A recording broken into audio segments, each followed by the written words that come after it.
What is going on, everybody? Hello. What is up, everybody? The Game Changer Sports Network community. Hello. Thank you so much for joining us as we are getting ready to set up for our Clash of Champions watch party. I am your boy, Nick Lombardi. To my right is the man himself, the Professor Andrew Samaru. Andrew, looks like it's just going to be us tonight, but that's okay. That's okay. That's fine. We can manage, right? I think we can manage just fine. Well, guys, I think so too. We now have finished up the pre-show, and I want to make sure I got all this stuff right. On the pre-show, we had Shinsuke Nakamura and Cesaro defend their tag team championships of SmackDown. They won, and I believe there was another match, or am I wrong? No, there was just that one match. It was actually a really good match, surprisingly enough. Cesaro did win, but there was no progression with the Lucha House Party breakup yet. So what's going on now, man? Thank you so much for being here. Wow. Yes, it is the 7-Up guy. Hey, the 7-Up. I don't have any 7-Up today. I am so sorry. What's going on, Anthony? How are you, man? Thank you so much for joining us. Anthony Senior Jr. Wow. Interesting. Oh, Nick, I don't know if you just noticed that guy that you shouted out, Neil. That's actually a Scottish wrestler by the name of Big Red Fletch Cassidy. He's a student of the prestigious one, Joe Hendry. Well, there we go. We have some royalty here. I'm very impressed. I'm very excited. Thank you so much for joining us, good sir. Hope you have a great time. I'm wearing his merch right now. Oh, look at that. I'm wearing his merch right now. I don't think you noticed it, but... Sponsor us.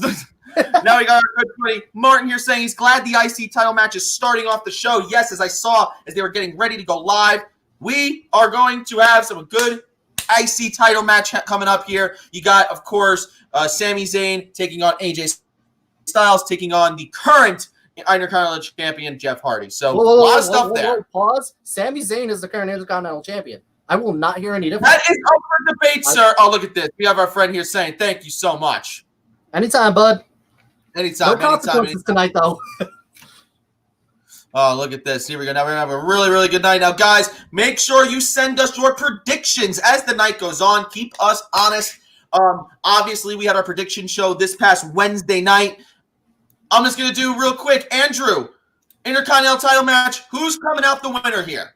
Ooh, this is going to be a tricky one. All three wrestlers have contention to actually come out as an Intercontinental Champion out of this. I will say my pick personally, I want Sami Zayn to win only because I feel that Jeff Hardy, not as the champion, could vault him into Universal Championship contention, gives Roman Reigns another feud to actually go against. And AJ Styles is the champion. I feel like, and this isn't a knock at the title itself, I feel like he's above that title. Wow. Above the title. I feel like he's above the title only because I've seen AJ Styles from when he started up until now, and I feel like he's progressed so far above, even with his partnership with Joseph Park, which is by far the funniest thing I've seen so far on WWE television. But I feel like he would be a very viable contender for the Universal Championship down the line. Definitely. Sami Zayn just works. Yeah, I mean that's very true. Obviously, guys, we're gonna make sure we have the image of which match we're watching currently. So right now, of course, we're getting set up for the Intercontinental Championship match. And as the night goes on, we'll either take these down, take them not. We're trying new things. We really like these things. Right now, getting the fireworks to start the night. Andrew, I don't know if we've had a chance to talk about it a couple of times, but I want to say it again. I really like the Thunderdome. And it feels this setup also feels different than SummerSlam, which is nice. Yeah, it's very immersive. It's a different take compared to what, granted, because of what's going on with COVID, it's kind of difficult, obviously, to have fans in the arenas. But this is a very immersive, interactive take on what's going on now with the live audience. It kind of gets fans involved in such a way that does produce that live audience feel without the dangers, if you will, of what's going on in the world today. It's a nice little distraction. Definitely a nice little distraction. Also, guys, as we get set up here for our first match of the evening, I want to, again, thank all of you for joining us tonight. And I want to remind you guys, if you really want to help us out, and we agree, Brandon, the Thunderdome is awesome. If you really want to help us out, guys, make sure you're viewing us on Twitch. So I want you guys to hop over to official_GCSN. Again, that's official_GCSN. and check us out on Twitch. Follow us there. View us on there. That would really help us out. Really, really be awesome. Absolutely. Now, something else. Here we go. Yep, here we go. We got the phenomenal one making his way down the ramp any moment now. Something else we should mention, Mr. Samaru, is that there's a couple of changes to the card that we know is going to be coming tonight. We know for a fact there's going to be changes to, I'm trying to remember which matches they were now. I believe it was the Nikki Cross and Bayley match and in the Women's Tag Team Championship match. Is it true that those matches are not happening tonight? From what I understand from the latest news as of right now, Bayley versus Nikki Cross is off the card. There are some rumors, but none confirmed yet, that Bayley may be facing a mystery opponent for this card, but that hasn't been confirmed yet. All right, so we'll have to keep an eye on that. Yes, that's something to keep an eye on. As well as the Women's Tag Team title match has been rumored to be off the card entirely altogether. No reason has been given as to why that has occurred. Neither has it been confirmed by WWE, but that is what is going along right now. So that's something to keep an eye out for throughout the card. Definitely something to keep an eye out for. I believe the running rumor right now is that somebody got in contact with COVID, which definitely, that's a horrible thing. Nobody wants that at all, obviously. Absolutely.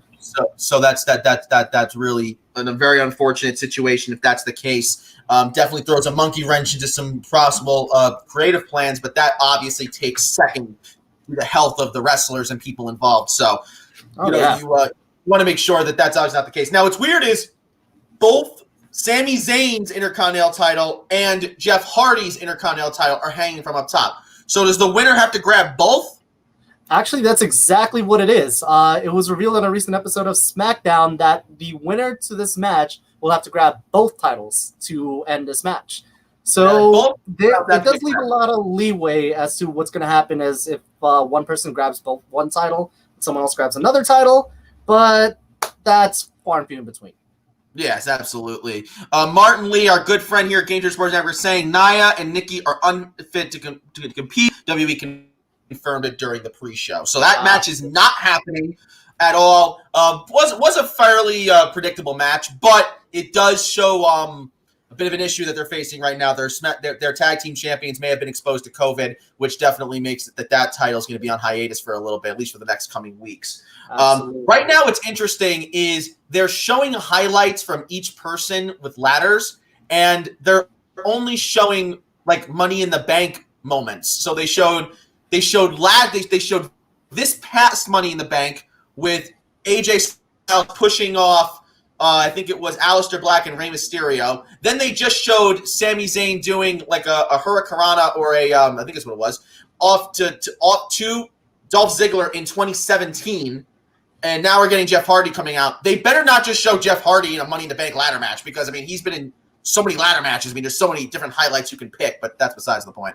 I think that's exactly the reason why. They're just showing highlights of these men in their respective ladder matches, so to speak. It just so happens that Sami Zayn and AJ Styles, their most memorable ladder match, if you will, happens to be the Money in the Bank match. You might see a good highlight reel coming out of Jeff Hardy's ladder match experience, if you will. Most likely TLC. Mm-hmm. Also, this is a very nice look for Jeff Hardy. I have to tell you, I think Jeff Hardy, he looks healthy. He's moving around really well. Oh, they're going back to WrestleMania. Him doing the double. Yeah, this is him jumping off the top of the ladder onto Sheamus and Cesaro. Man, he landed on Cesaro, the Swanton Bomb. He went right into Cesaro, man. Yeah. There you go. Oh, you saw Matt in the back there a little bit. They tried to cut him off, but he's there. Just checking out the comments on our end, it looks like we've got a mixed bag as to who's going to win. We've got some people saying Styles is going to win. We've got people saying that Sami Zayn is going to win.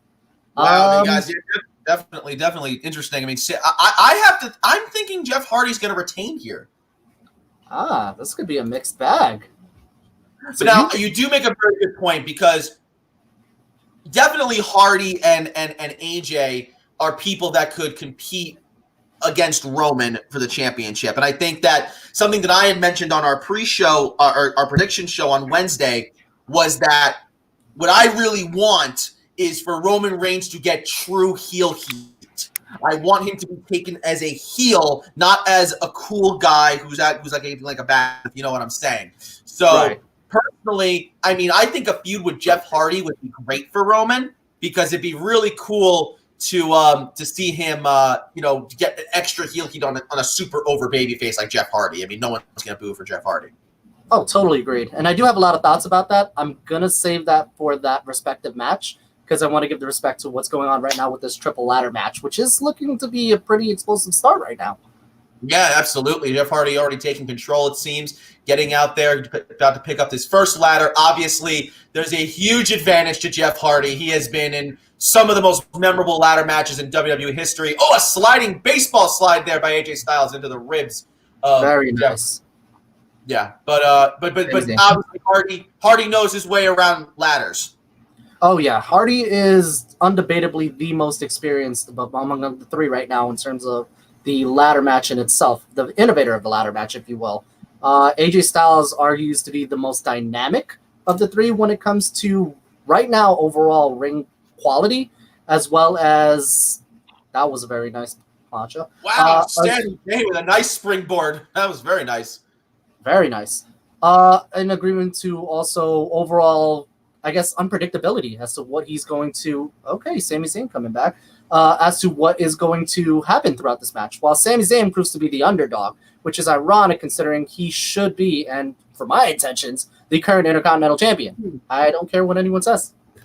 man, Sami Zayn definitely acting very aggressive here, making sure he takes out Jeff Hardy, and now he's going to go after AJ Styles. Bam! Just slamming these ladders right on their backs. Jesus Christ. Nice. Just checking out the comments on our end. We got Brandon Herrera. What's going on, buddy? Saying that Jeff is going to retain. So you've got another supporter on your end, Nick. Yeah, he's saying he's absolutely there. Clinton's bringing up to the point that it's champion versus challenger to determine the one undisputed Intercontinental Champion. Jake's saying that everything I say is wrong. Agreed. My ex would agree with you, Jake. So, you know what? Maybe you're onto something there. But that's besides the point. Neither here nor there. We now have Jeff Hardy and Sami Zayn in the middle of the ring. Looks like Hardy's about to... Oh, is he going to do the back body drop? Oh, boys! That was nasty. Wow. Ladder bumps are always especially gruesome because you just know that they hurt a lot. Like a lot. Absolutely. Those type of falls, they leave lasting effects no matter however you try to wave them off, if you will. No, 100%. I will say right now, guys, again, thank you so much for joining us tonight. Make sure you follow, like, share, and subscribe to all things Game Changer Sports Network. Follow us on Facebook. Follow us on Twitter. Make sure you follow us on YouTube. And, of course, follow us on Twitch. We love you guys on Twitch. And follow us on Instagram, too. And all of these things you can find. Tell your friends. Tell your family. Tell your cats. Yes. But don't tell your grandma. Yes. She might not like us. And you can follow all of these things at Game Changer Sports Network. Can't miss it. Brandon Herrera goes, what hot food we got tonight, Andrew? Stay tuned. I might have a surprise for you a little bit later on in the show. What? Get out of here. Oh, so that means Dean is incorrect. No, there is hot food. It's there. Don't worry. I am so sorry I've been slacking on that front, but I do have a surprise coming on later on in the show, so stay tuned for that one. Jesus Christ. Let's be careful. Let's Cassidy going, I'm not looking forward to the day I take a ladder bump again. Please don't.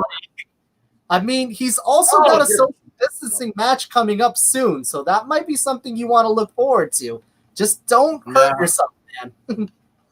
Don't hurt yourself. For the love of good. Don't do it for us, the fans, because we truly do not deserve it. But that's besides the point. We're pieces of garbage. We don't deserve anything. Okay, this could be a potential feud for the future. AJ Styles versus Sami Zayn. That's definitely one that can go in the future. I can absolutely do that. Nasty smack. That is a nasty smack. That photo is also very wrong. Why doesn't Sami Zayn have the Intercontinental Championship on his shoulder? Well, maybe because you're stupid.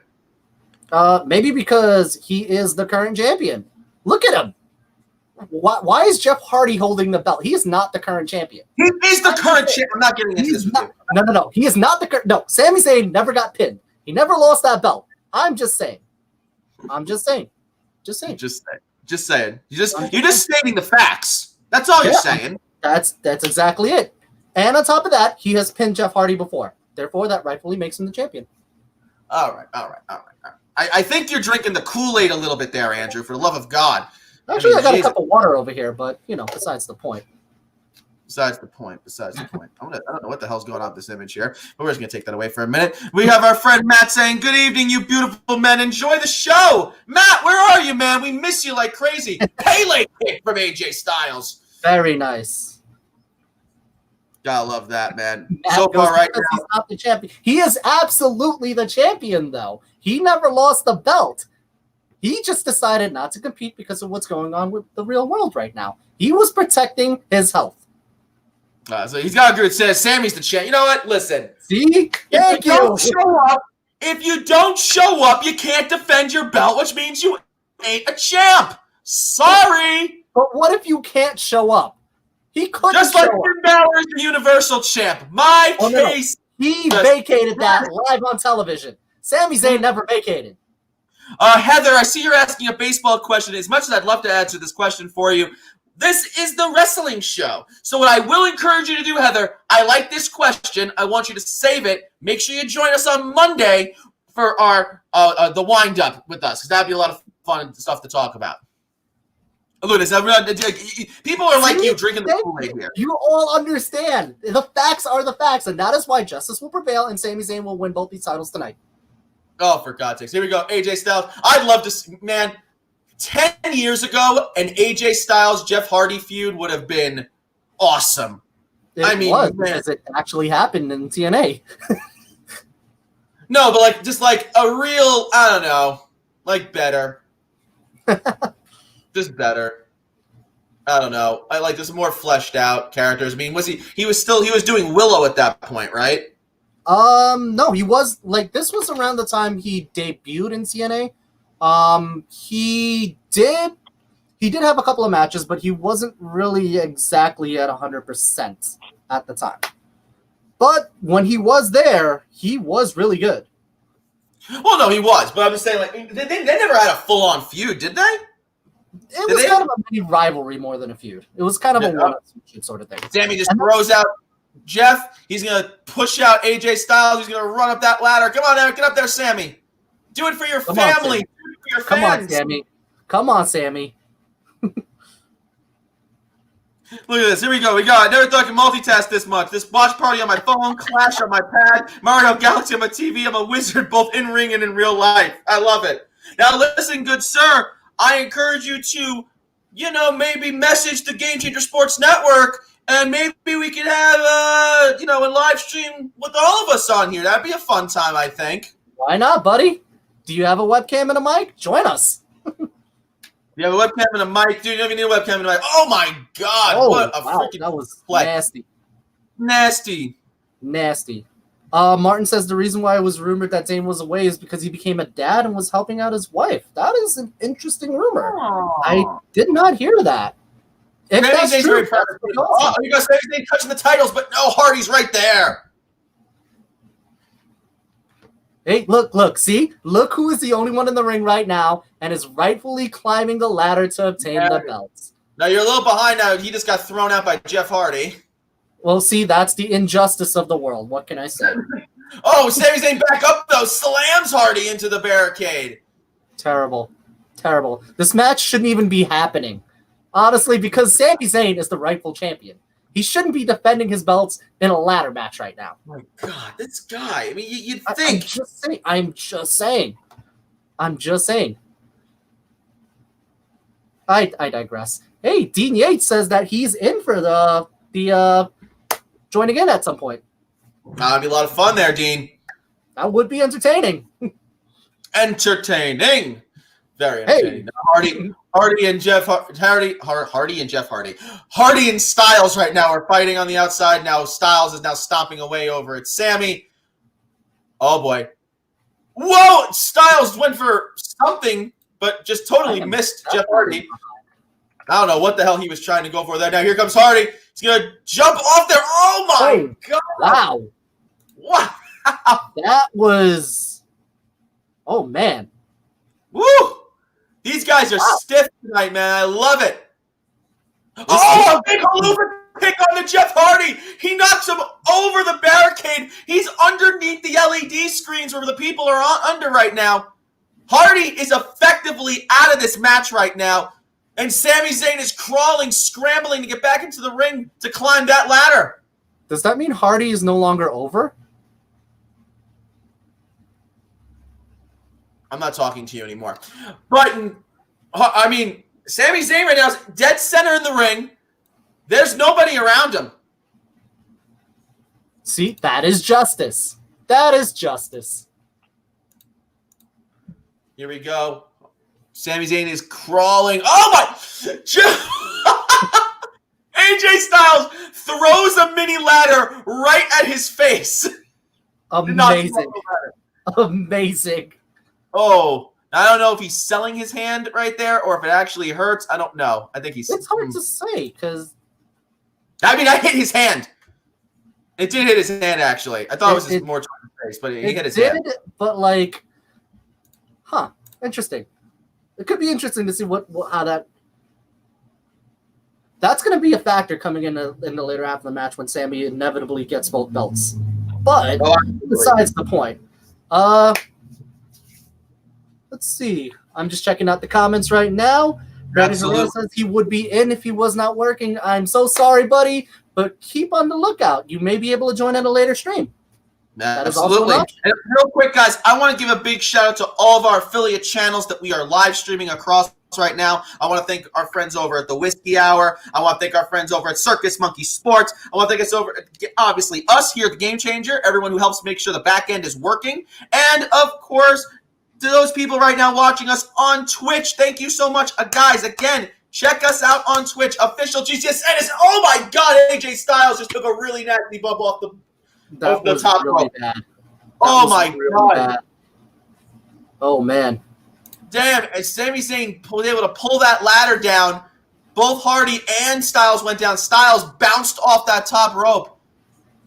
They both did. That ladder just started coming down. I thought Sami Zayn did that. He did it. That ladder just started to fall. Oh man, that is pretty bad. Sami Zayn climbing. Nick, we've got a question. Are we doing a takeover watch party next weekend? I don't know. He's enjoying the heat I'm getting. I'm trying my best, buddy. We'll see. We'll have to see if we're doing it. We'll have to find out. It looks like, okay, AJ Styles is back up now, and he's going to – oh, my God, he was going for a phenomenal form. He gets a ladder in the face for his troubles.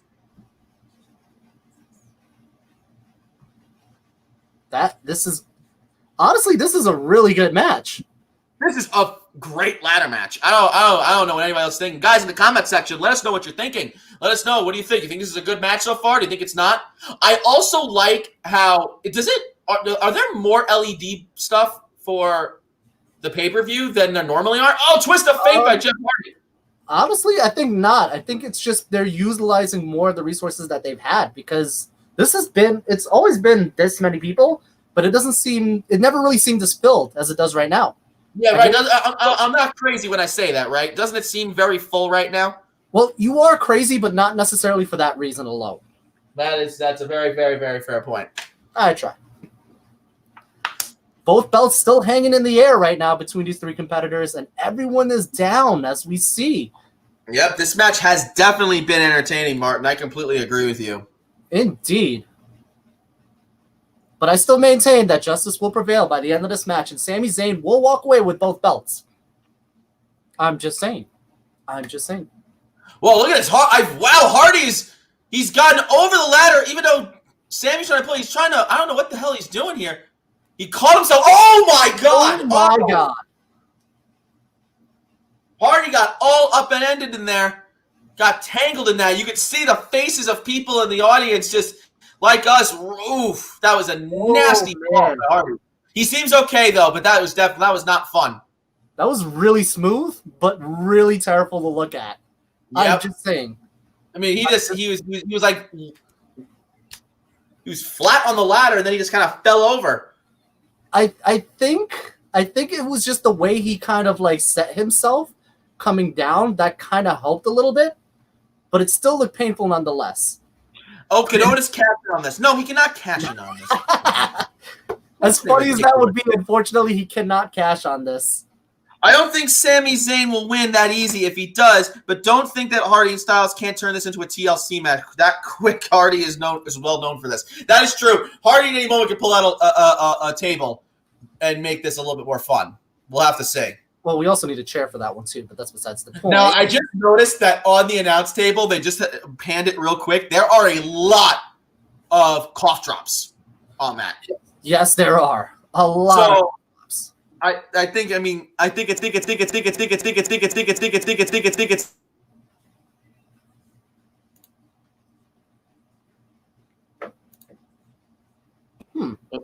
you hear me now?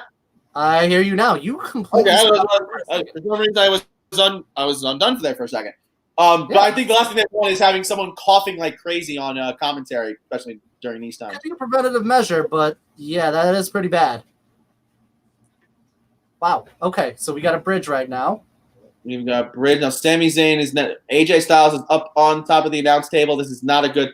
Oh, that's not stable. What is he doing? Oh my God! Oh my God! Oh no! Oh no! Backflip into a what is even that, Andrew? What's the official name of that move? That is AJ Styles' phenomenal DDT. Yes, it is. But You're man, absolutely right. it wasn't smooth. Wow. If there's anyone that could pull that off, that is Sami Zayn. But That is true. Oh, the bridge just broke on the ladder. Oh, AJ is pissed and just throws Sami onto the announce table. Much expected. Let me tell you something right now. Everyone is looking phenomenal in this match. But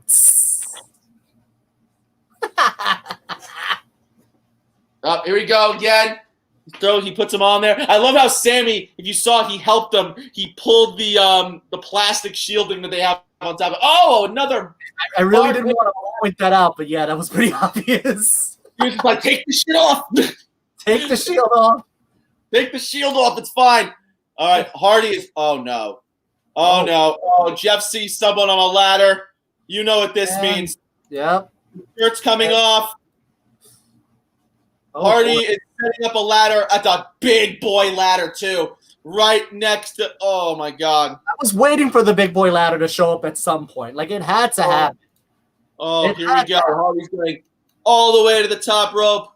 Top rope, excuse me. Top of the ladder. Top of the ladder. Oh, he's all up there now. Here we go. Setting up for the Swanton Bomb. He hits it. Oh my God. Down the Sami Zayn. Both the Intercontinental Champion and the interim Intercontinental Champion, if we want to play this game, are out right now. Indeed. Oh, man. What a mess. What a mess. That was brutality. He came down quick. He really did. That is the terrifying fact of gravity. You can't beat it.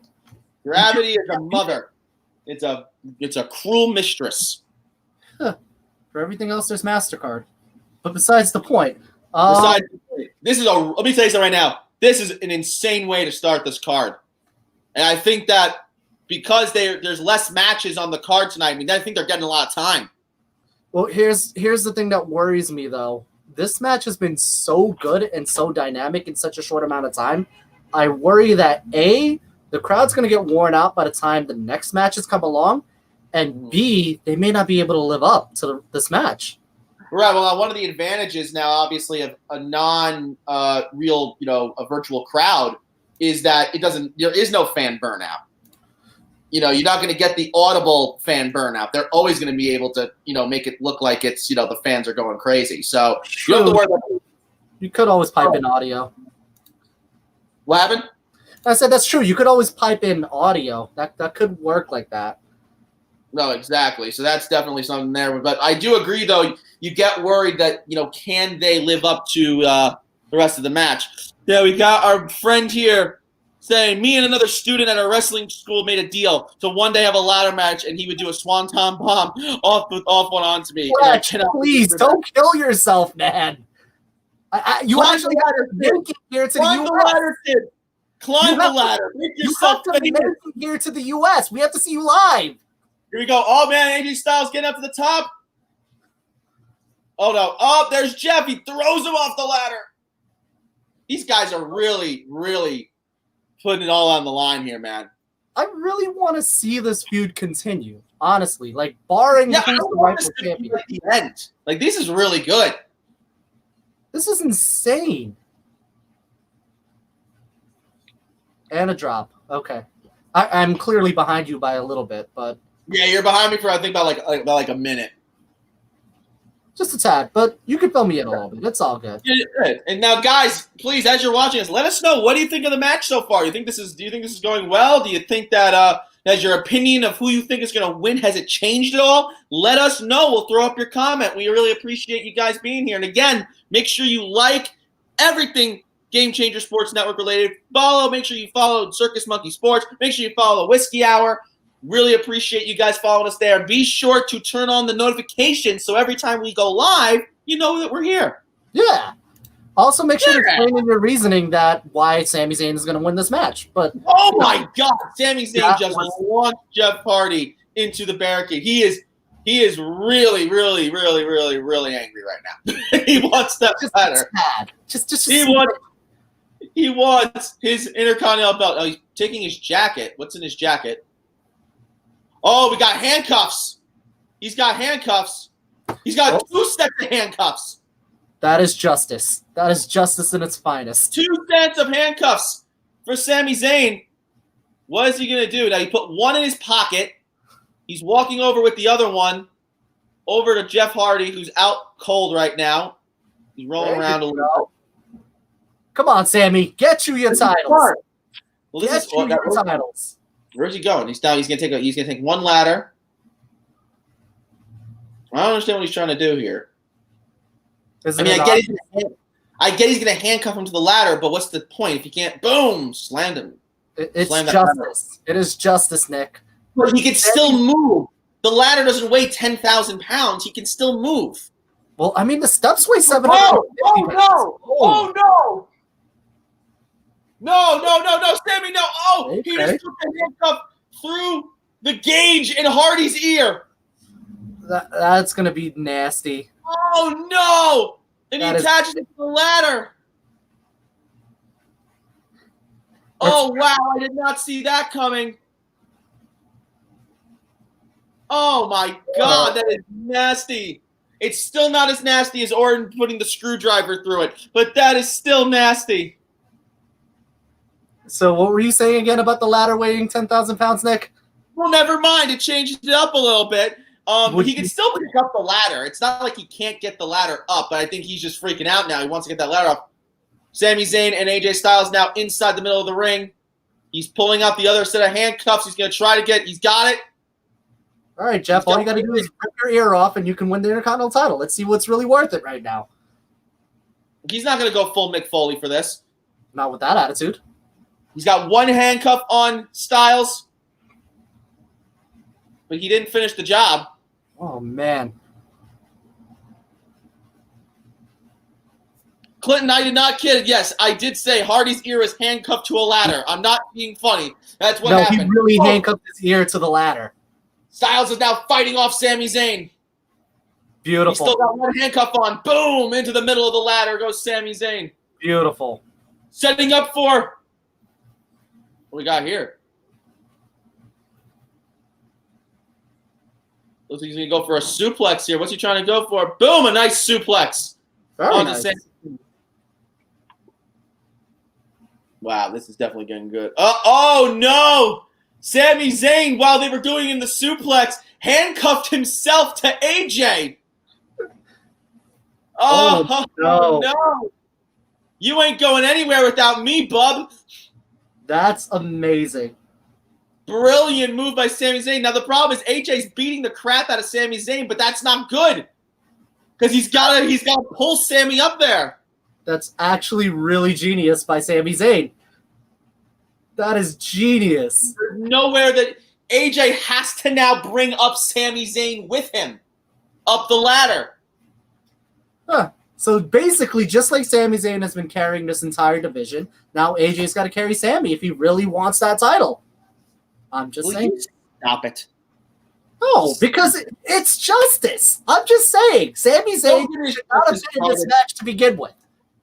He deserves to be champion, and he is. AJ's got him on his shoulders. Here comes Jeff Hardy, still attached to the ladder, crawling in.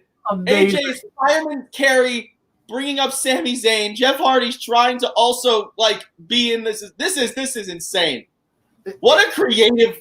AJ's basically like a rhino with a ladder. Oh, he's got a key. Oh. Sami's got the key. Beautiful. Oh, and Sammy's. He knows that Hardy and Styles are distracting each other by hitting each other. Sami looks like he's about to uncuff himself. Sami is a genius. I don't care what anyone says. Sami is a genius. Sami's handcuffing AJ to the ladder. I love it. God, what a dastardly deal. Sami Zayn's going to climb. Styles can't go up any higher. He's handcuffed. He can't do anything. Amazing.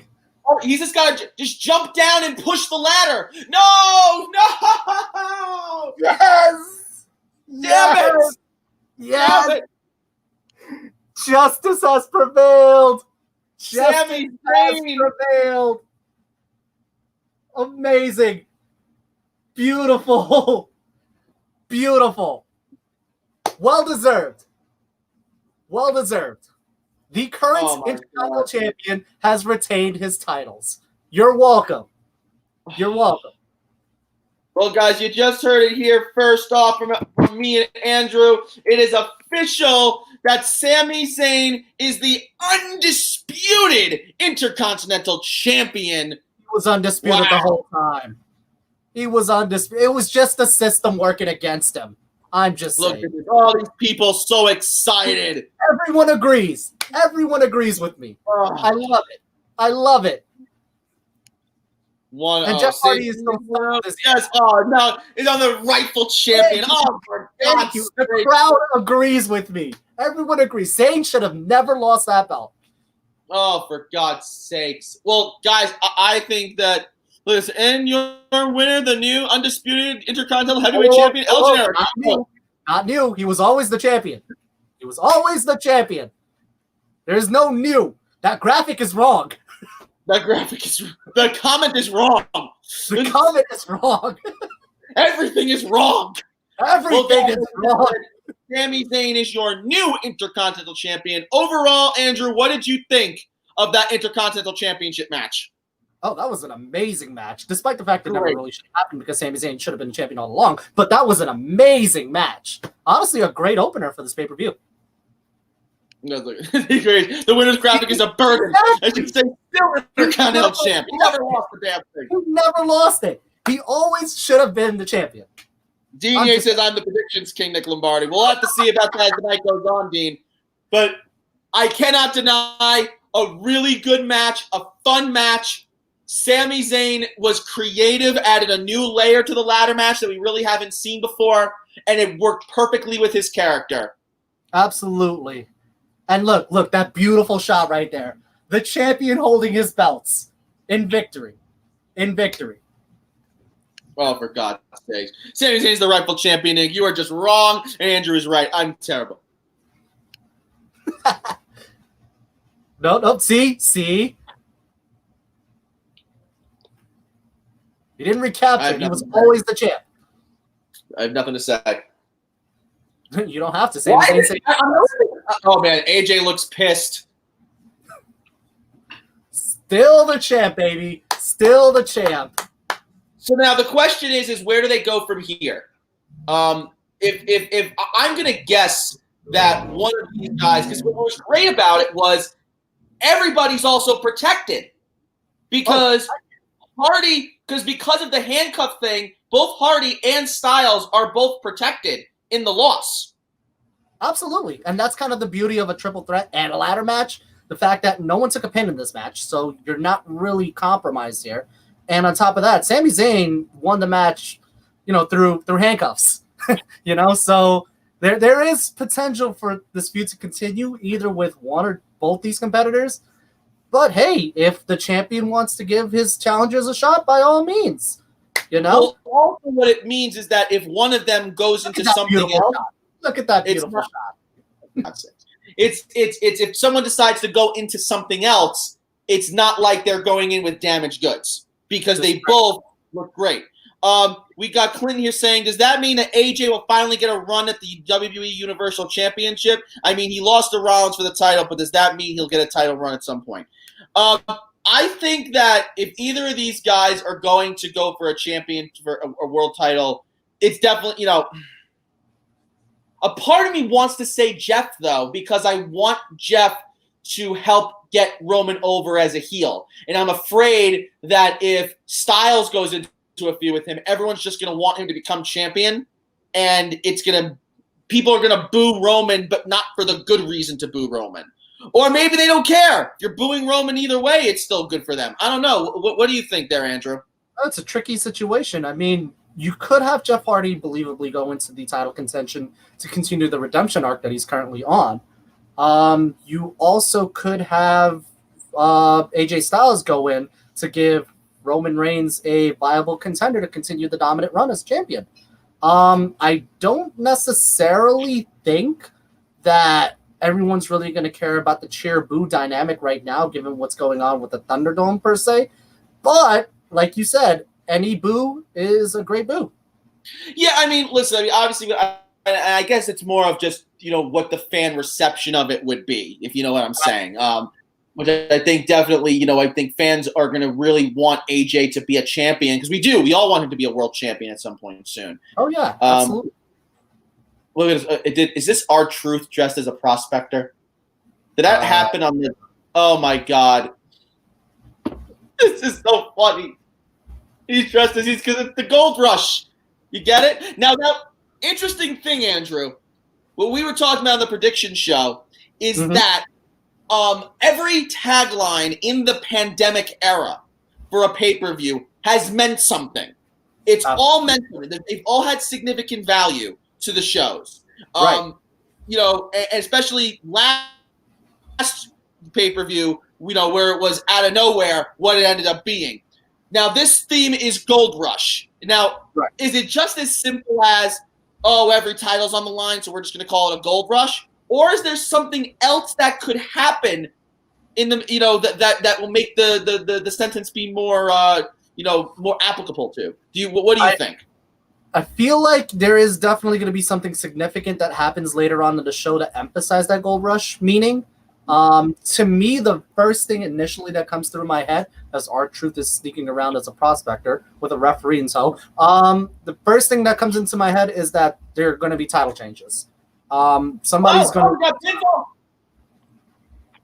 Drew Gulak! Gulak! Drew Gulak is the new 24/7 champion!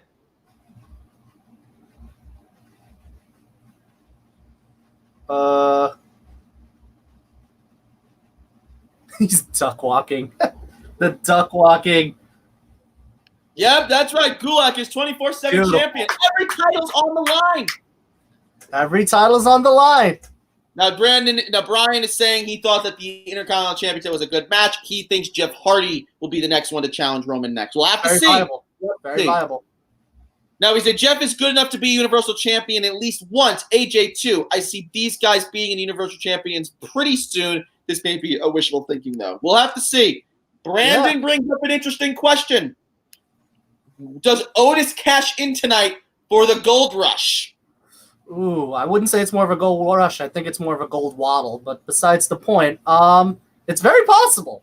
It's very possible that could happen tonight. I would stay tuned. Let me tell you something. That'd be interesting. Having him cash in. Now the question is, he can only there's 2 World Championship matches. There's the right. There's the ambulance match. The ambulance match with McIntyre and Orton, and Roman Reigns versus Jey Uso. Yeah. Which promises to be a very good match, the both of them actually, for that matter. Yeah, go ahead. I was going to say I wasn't at first convinced because this seemed very haphazardly and thrown together last second. But the more they dove into the layers of this feud, ranging from, just family members into like a bona fide Roman is going to obliterate his cousin to prove a point, I became interested. That was Wednesday for us. Now, this was before the Friday Night SmackDown for the send-off show to Clash of Champions. What I said was I think that this match is going to be huge for Roman because, again, you want Roman to get real heat. And how do you do that? The one thing that Roman was all about for so long was the brotherhood, his family, the bloodline. Right. Make it that he's going to beat the crap out of his cousin, who he loves. Imagine what he's going to do to someone he doesn't like. And as we saw on SmackDown, it was him coming in and just bludgeoning him. I think it's going to be rough. Now, what's an unfortunate, I'm going to say an unfortunate good thing, which is weird, but like a positive side effect here to the COVID situation or to the two matches, Bayley and Nikki. Oh my God, Nikki Cross. The fortunate side effect to the card change, if you will, is the fact that I have Asuka. so many jumbled words in my mouth. So yes, a good side effect to the card changing is we are getting this Raw Women's Championship match on the main show. So Zelina Vega just came out. She'll be challenging Asuka for her Raw Women's Championship. Andrew, can I get your thoughts on this match? It's a very interesting side effect. Those who've been following so far with Raw storylines have seen that Zelina Vega has now left Andrade and Angel Garza and is striking out on her own. And her first start to that match is an immediate title match with Asuka. And she capitalized very well on this opportunity. Now, the fact that it's happened so quickly leads me to believe that she may not win this match out of sheer ring rust. But crazier things have happened before. Yeah, I mean, this match was going to be on the pre-show, which makes me think that it's a shoo-in that Asuka's going to win. Right. Asuka, was anointed basically by Becky Lynch after Becky had to leave, as she was the woman who's going to kind of take the reins as the head, leader of the women's locker room with her going away. And to be honest, I just don't think she's done a great job, but I don't know if that necessarily is her fault or if that's WWE's fault. She was involved in a long feud with both Bayley and Sasha, which was more tangled in the SmackDown Women's Championship division and stuff like that. So I'm a little down on her so far, her reign as champion, but this is going to be a good match. Zelina Vega can wrestle very well. Absolutely. And I think now that they have the time, they can put on a nice little match here. And of course, we got, who the ref is for this match. It's jacked up Rob Zapata, baby. This guy has been taking care and spiking his hair since day one, and I love him for it. I think the spike meter right now is at a solid 6.5 right now, looking at it. Right now, he is pretty jacked. We're looking at an 8 on the Jackdo scale. Definitely an 8 on the Jackdo scale. Now, what's really interesting here is that Zelina now, there's a lot of trash talking. Asuka making fun of Zelina for being short. Yeah, that's gonna be a running factor right now in this match. Zelina Vega is one of the shortest competitors in the WWE roster right now. Yeah, she's getting frustrated right now. Asuka's she stomped on her foot. Zelina's hold on. I know who's winning this match. I've got Brandon Herrera saying that Zelina Vega is going to win this match.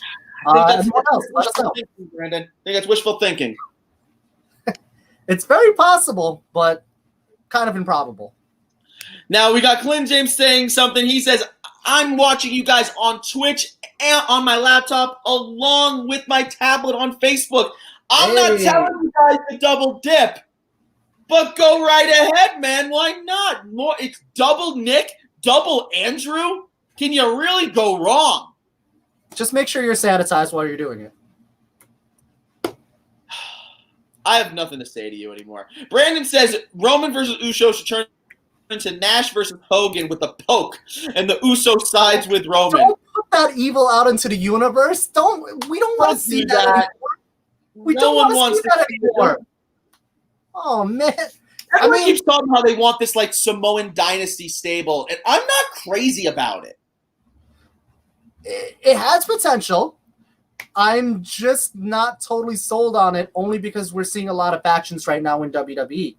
So I don't want an overload. But, to be fair, Roman Reigns has gone on an interview and saying that he's building a storyline as it's going along, and we should kind of, and I'm paraphrasing, obviously, that we should give it some time to develop. So anything can happen.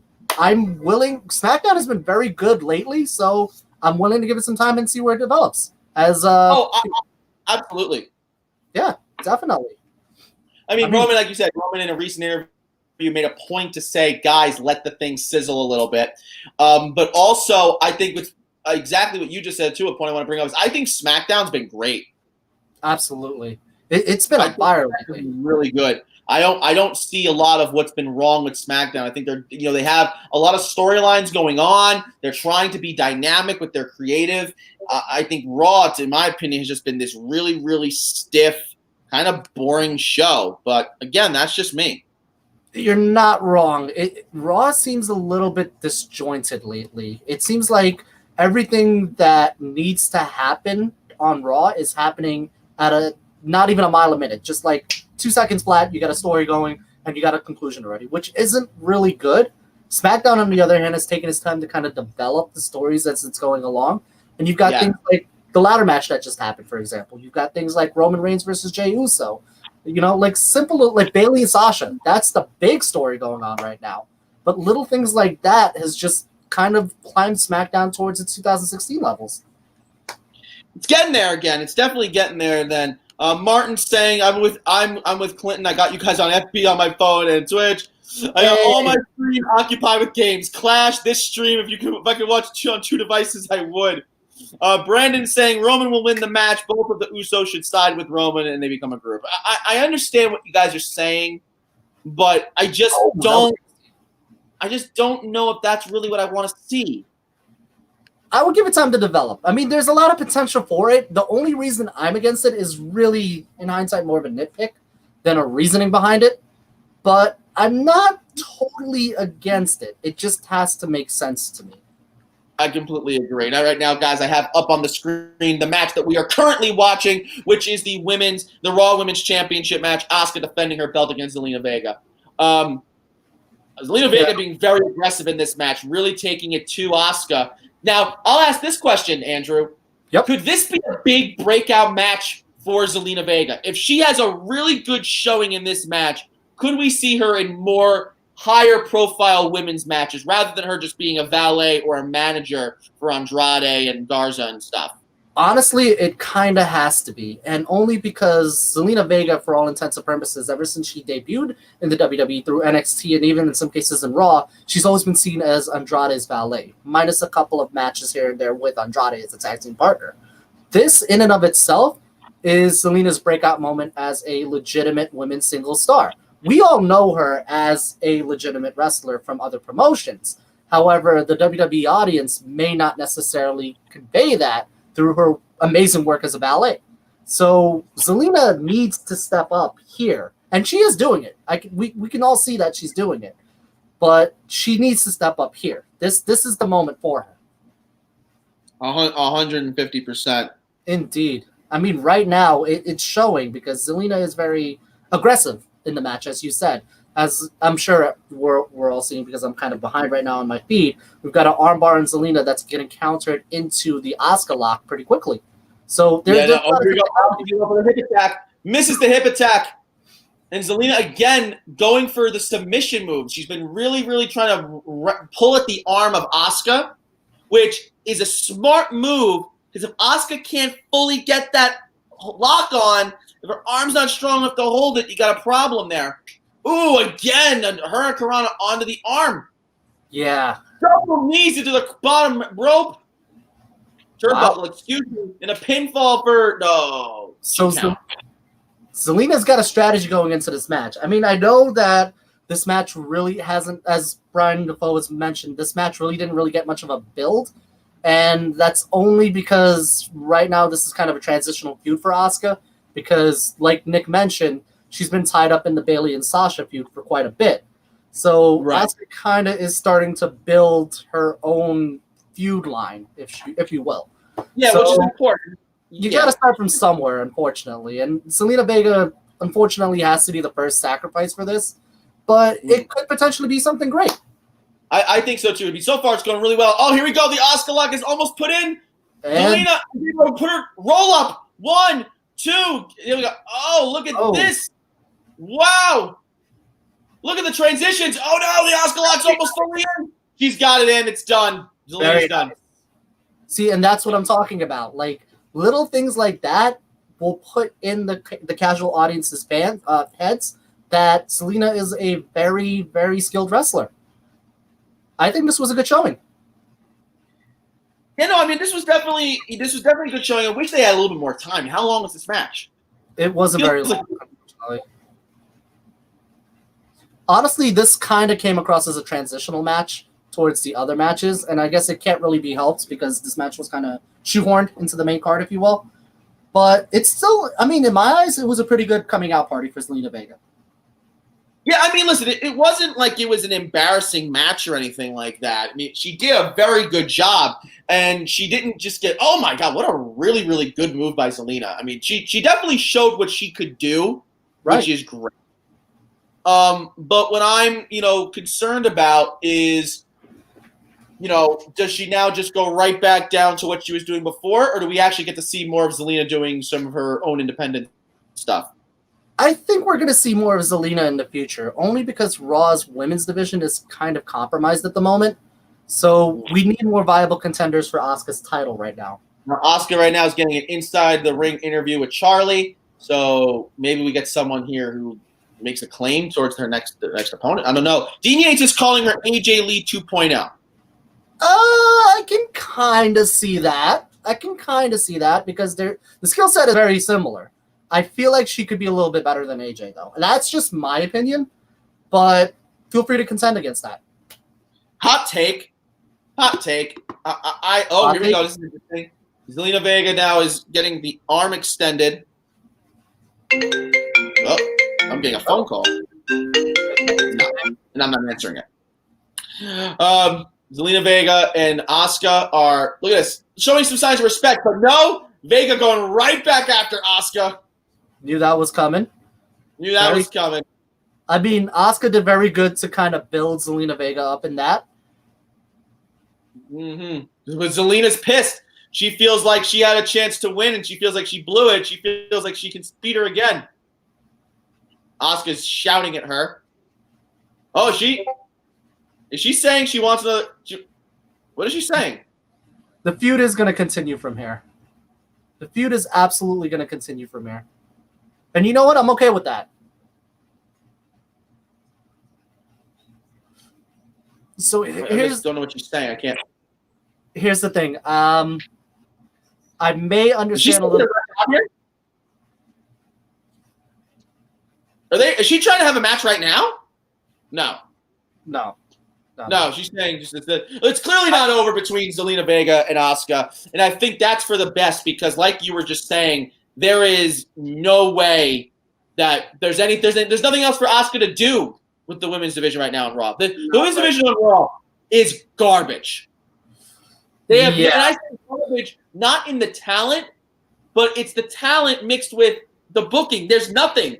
There's no credible people there. So this is kind of the fault of, or not the fault rather, but the backdrop as a result of the Becky Lynch title reign. Everyone was sacrificed to Becky Lynch's year-long title reign, and as a result, the women's division kind of got compromised as a result. You've got no Charlotte Flair right now to kind of help prop the division up a little bit more, and yeah, that's the thing. Now we got our man here saying that they're going to have a match at Hell in a Cell, I think, if that's the next pay-per-view. That would be interesting. I'm genuinely curious if Hell in a Cell is the next pay-per-view. I wouldn't mind it, but I want them to definitely build up this feud more. Absolutely, and it should. There's a lot of potential to explore in any feud in general, but it needs a build. It needs a build, and I feel like that's where Raw suffers in terms of its booking right now. It does. I mean, they aren't good at long-term booking, except in very, very, very small doses. Indeed. And I think it's weird because they used to be so good at doing long-term booking, even like with little things. It's Dean Yates says, "What's worse, Raw or AEW's women's division?" Andrew, I'll let you go first. each of them have their own respective strengths. I'm not going to say both of them are worse or one is worse than the other right now. But if you were to consider depth, if you will, AEW definitely has more depth in the women's division. It just isn't using it right now. Well, it's definitely more of, it's a full division. Raw is just is one show that WWE has. It's definitely Right. You just can compare those two rosters. Obviously, AEW is going to be a little bit more layered and have more going on with it. But I still think that the women's division in AEW is still very, very lackluster as far as their booking and stuff. I'm still nowhere near as interested as I am in the SmackDown women's division. It may also be the fault of the fact that because of the pandemic going on, they can't fly out some of their bigger stars. And then you also have a couple of them that are injured as well. So they're kind of running on a little bit of an autopilot mode right now. But conversely, you've got a very shambled Raw women's roster right now, if you will. Like I mentioned, we have 2 single stars as tag team champions, if you will. The pushes of Liv Morgan and Ruby Riott kind of hit a wall pretty quickly. And Lana is getting punished from what looks to be as a result of Miro in AEW, if you will. So it's kind of a monkey's paw situation for both rosters, if you will. No, definitely. Right now we have Apollo Crews in the ring. It looks like we're going to get the United States Championship match right now. He's flanked by Ricochet, which I don't understand why. They were always they weren't kind of like an official team, but they've been affiliated with each other throughout the Hurt Business storyline. Here we have the Hurt Business coming out here with, of course, MVP and Shelton Benjamin flanking him. Andrew, what are your thoughts on the Hurt Business? And I ask this to all the people who are watching us right now on Facebook, on YouTube, on Twitch. Let us know, what are your thoughts on the Hurt Business? I think they're doing a good job. Now, interesting, Cedric Alexander's not here with them, which is very interesting. Not right now. I'm betting something. He'll probably show up at some point. But, yeah, no, it's pretty obvious to me at least that Bobby Lashley's probably going to come out of this the winner because Apollo has been consistent, but the Hurt Business is the focal point right now of what's going on with Raw storylines, especially their feud with Retribution, if you will. So it seems more justified that Bobby Lashley's going. Oh, wait, it looks like he's sending them to the back. He looks like he just sent Shelton Benjamin to the back. Interesting. Okay, so we've got a fairly even match right now. MVP is the valet for Bobby Lashley. Well, valet. The manager for Bobby Lashley, same way as Ricochet's the manager for Apollo Crews. So we got a fairly even match going on right now. Yeah, but as we were saying before, anything could happen here. Shelton Benjamin could still make a run as Cedric. So, absolutely right. Absolutely right. I'm also going to say this. I'm liking – it's growing on me, this new United States Championship belt. I love it. Honestly, I love it. The design is so simple. It's effective. I mean, I'm going to have fond memories of the original belt, but this just looks a little bit more prestigious to me. I just wish that there was a blue background with the stars. Yeah, because it would just pop a lot more, but that's besides the point. Yeah, that's just me. We got Brandon saying he loves the Hurt Business, new style of the Four Horsemen. I don't know if I call them the Four Horsemen, but they're doing a great job as a group. And I think it's been doing a lot to help Lashley. Because I think at the end of the day, Lashley has to be the one that benefits the most. You need to make Lashley this big, imposing superstar who really make him a credible person for a championship run at some point. Clint saying Hurt Business looks more like the new Nation of Domination. We have Brian here saying, I love the Hurt Business. It's a great group that helped Benjamin and Cedric do something meaningful. And I think that, especially for Shelton Benjamin, him being able to help meaningfully rather than just put people over in matches has been great. So I really like in that part. And Go ahead, Andrew. Go ahead what you were saying. I was gonna echo exactly what Fletch just put on that end. The MVP as the leader of the Hurt Business was an amazing decision because MVP has basically not only just resurrected the career of a couple of competitors in the Hurt Business, but he's revitalized them. He's turned 4 careers into a focal point of a flagship show. I mean, that takes talent, and it also takes skill. And I would say, who else could you have as the leader of the Hurt Business if it wasn't MVP? I don't know. I honestly don't know. I mean, I was about to read that part of the question. If it were for MVP, who would you say would be a good person who's the leader of the Hurt Business? I really don't know. I would think – I don't know. I really don't know. I guess it would have to be Lashley, but Lashley being his own hype man doesn't work. We've seen that already, that it doesn't produce well. We got Dean Hicks asking an off-topic question. Tonight, Packers or Saints? Who do you got? I got the Saints, baby. Drew Brees all day. It's TNA under Bruce all over again, aces and eights in the beatdown clan. I was thinking beatdown clan originally. I wanted to say that, but I feel like the Hurt Business is a more polished version of the beatdown clan, if you will. Oh, very, very much more. Now, Brandon's saying Mark Henry. It's possible.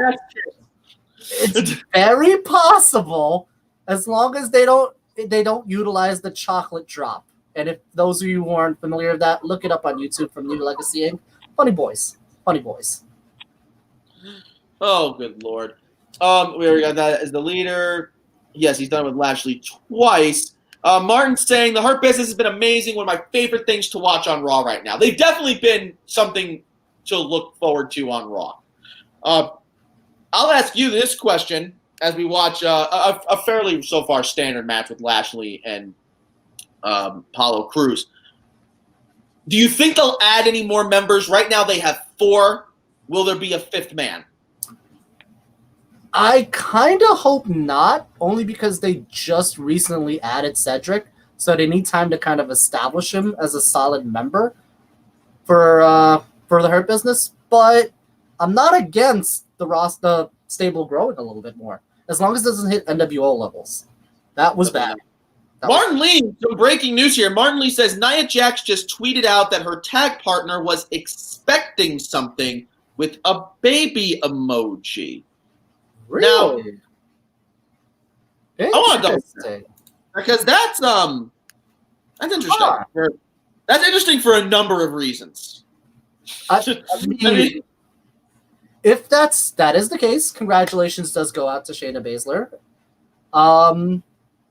I haven't seen that, but that's really great. Yeah, no. So this is how it goes. Now, an hour ago, she tweeted out, "My partner is expecting," with a belly bump emoji, and then an hour ago, when WWE on Fox said breaking news, Nikki and Nia Jax have not been medically cleared to compete tonight at WWE Clash, she retweeted that and wrote lies. So I guess we're gonna have to see what happens. I mean, my tag partner is expecting. That's if that's the case, good for her. That's fantastic. We'll have to see what happens. I'm very curious to see how that's gonna affect the tag title scene.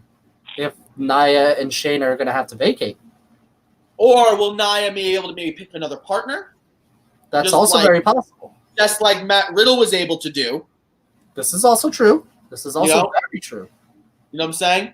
I have to tell you something as I'm watching this match here. I feel like Apollo Crews, as good of a wrestler as he is, and as he's doing some great stuff here in this match, I can't help but feel like he was able to break through the glass ceiling with his run as U.S. champion. He finally was able to get the singles run we know he's been able to do. But then I feel like he found a new ceiling, and he just has not been able to get past that. Not like the other members of the Hurt Business have been able to do, just with being, creative and stuff. What are your thoughts? Do you think Apollo Crews is back to getting lost in the shuffle? Because it feels like all he does now is feud with the Hurt Business. It feels like it's a bit of an effect of just the Hurt Business being the focal point of Raw right now, in addition to the booking. It's just they got their big moment when it came with Apollo winning the title, which was a platform for him, like you said, but with the Hurt Business just gaining steam as it went along, it just started to seem like Apollo started to get lost in the shuffle again. And then by that point, there's only so much you could do with Apollo because he's pretty limited when it comes to the character development, unfortunately. And that's exactly what it is. I mean, his in-ring stuff is awesome. Oh, but character-wise, you can't get someone more bland. He's just bland and boring. I mean, and I get that there's always booking. Wow, big suplex by Lashley off the top rope. But very nice. Very nice. Well done by Lashley. But it's just I get like I understand that there's booking involved and they limit him on what he can do. But I just worry that also it's that he doesn't have a lot of expression other than just a big smiley guy. Yeah, it's unfortunate. And this kind of stretched back to even when he was in the Indies and Dragon Gate, if you will, as Uhaa Nation. He was good, but he never really had to talk as much as he did. And when he came to the WWE and NXT, he was a little exposed at that point, and being rushed onto the Raw roster kind of compromised him a little bit. Here we go. Apollo Crews was able to do a standing what the hell is that? Oh my God, backdrop. Big frog splash by Apollo Crews in the top rope. 1, 2, almost 3. Wow, he was close. Wow. Just checking out the comments on our end right here. We've got Tim Tobin saying, "Hey, what's going on, buddy?" What's up, Tim? You got Brandon saying if Nia does have to pick another partner, she says she thinks she picks Tamina. Oh God, there's anything more. If you put the character of Apollo Crews with the work ethic of Tamina, you would get the worst thing ever created. So that's just me. I don't know. I mean, Tamina has been pretty good when they let her actually go all out. I mean, if you've seen a couple of her promos on Twitter, she started to develop a little bit of a character before it kind of just nosedived. Oh, here we go. Lashley's got the full Nelson in, and Apollo is tapping out. Yep, that hurt lock. Hurt lock for the win. Hurt lock for the win. Hurt lock for the win. Fletch goes, Apollo's feud with the Hurt Business is over. I see him turning on Ricochet, maybe going to SmackDown. Feuding for the IC title with Sammy. I could see that. That could be pretty good. Apollo probably needs a brand change in order to kind of refresh himself, so to speak. No, 150%. Now, Dean Yates, he's calling you out, Andrew. He's saying, tell the great people of the GCSN universe about the greatest match you've ever seen this week. LOL. I'll give you a hint. It involves Minoru Suzuki from New Japan and the G1. Now, speaking of the G1, I would like to remind everybody we have a great guy now on staff, Jay, who has been keeping up with the G1 Climax. Make sure you check out the GameChangerSportsNetwork.com. We have a full, up-to-date logs on the results of the tournament so far, along with some insights as well. So make sure you check that out. Absolutely. The G1 has proven to be pretty unpredictable right now because anyone could believably win. I don't know if anyone's really – well, I mean, we've passed the spoiler mark at this point. We've got Yano Toru actually pinning Tanahashi while blindfolded. So if you want anything that comes in terms of randomness, there's a lot of random going on right now. But, there's a lot going on right now with the G1. Anything can happen, and this would be the potential – or if you were the first-time watcher of a G1, this would be the G1 to start to watch because this is going to shape New Japan for the future going forward. Tim Tobin goes, what matches happened so far? Those of you who are joining back with us for the first time, welcome. I'm so sorry, but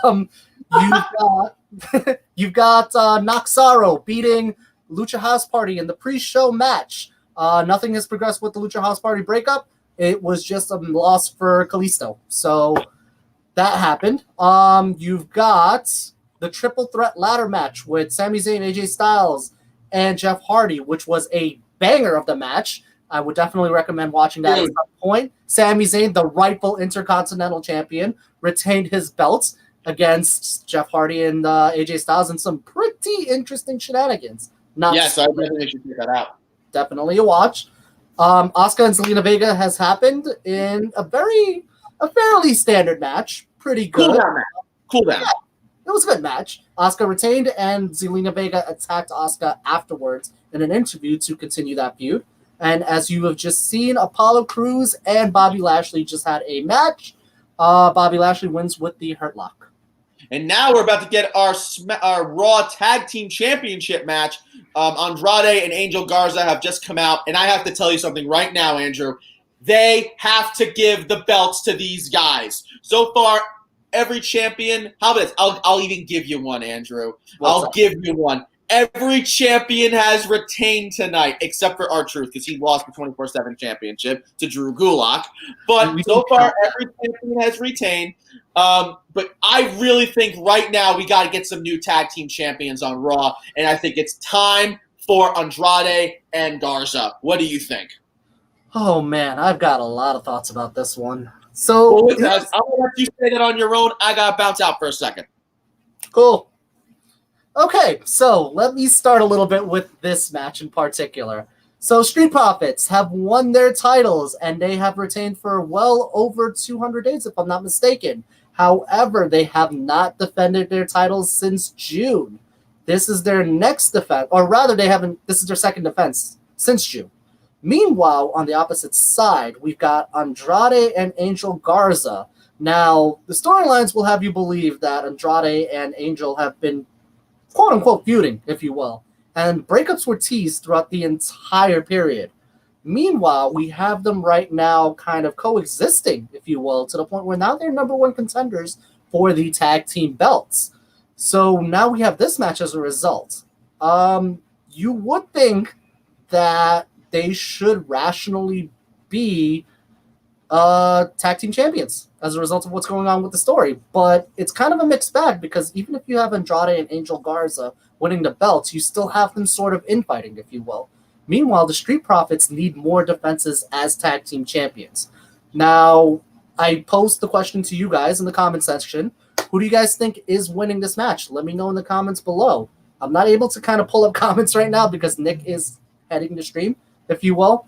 I see Martin says that Garza and Andrade should win. I could see that. Fletch, I see you saying Garza and Andrade are going to win this one because they've had a lot of matches for the titles. And Brandon also says that we're going to have new champs with Andrade and Garza. So it seems the general majority is voting for new tag team champions. I could see that. It's very believable, but it's also a highlight of the fact that the tag team champion, or the tag team division in Raw, if you will, is kind of compromised a little bit. We do need a little bit more going on with the tag team division. Street Profits are out right now, and we look to be having a very good match between these four competitors. We all know that they can go in the ring when it comes down to it. Martin says the only reason he sees that Street Profits winning is if their next defense is against a debuting tag team in Beer Money. That is an interesting take. I haven't heard anything about James Storm coming into WWE, but hey, anything can happen. I could see that being a potential. Brandon Herrera says that he could see it go both ways. That's also true. It could very well go both ways for this match. Brian Defoe, Andrade and Garza need the win. If they don't win, the team will look like a bigger joke than they do already.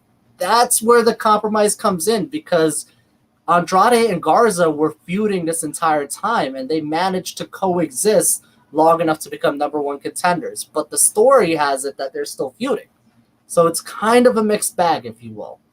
So, I mean, in a sense, that's kind of why I'm voting for Street Profits to win this match. As this match gets underway, we've got Andrade and Angelo Dawkins starting off the match. Street Profits honestly should win this match, only because we've got a story going with Andrade and Angel already. But, as I said, anything can happen. There's a lot to consider when it comes to this match. The fact that, will we see a lot of infighting with Andrade and Garza? Will we see the Street Profits take advantage of that infighting? And what will become of this feud afterwards? Will it become an afterthought, or will we see more matches come along between these four? I honestly hope not, only because we've seen them kind of fight for quite a bit now throughout the summer. I kind of would prefer if they move on to new feuds, respectively, but anything can happen.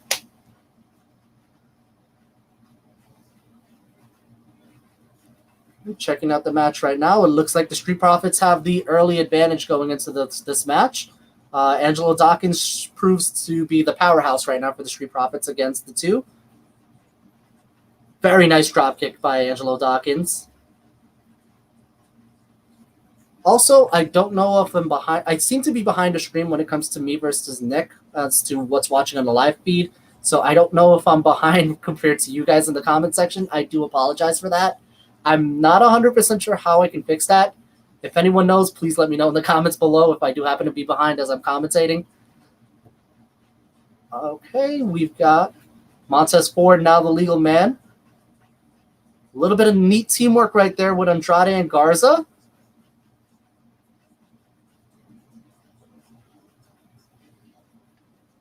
Okay, so far, and as Garza rips off his pants, we do seem to see that there is some cohesion going on with Andrade and Angel Garza going on with this match right now.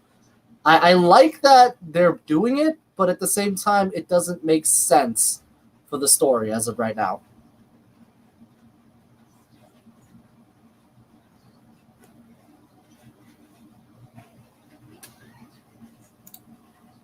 Okay, very solid. I mean, it's starting off pretty solid right now.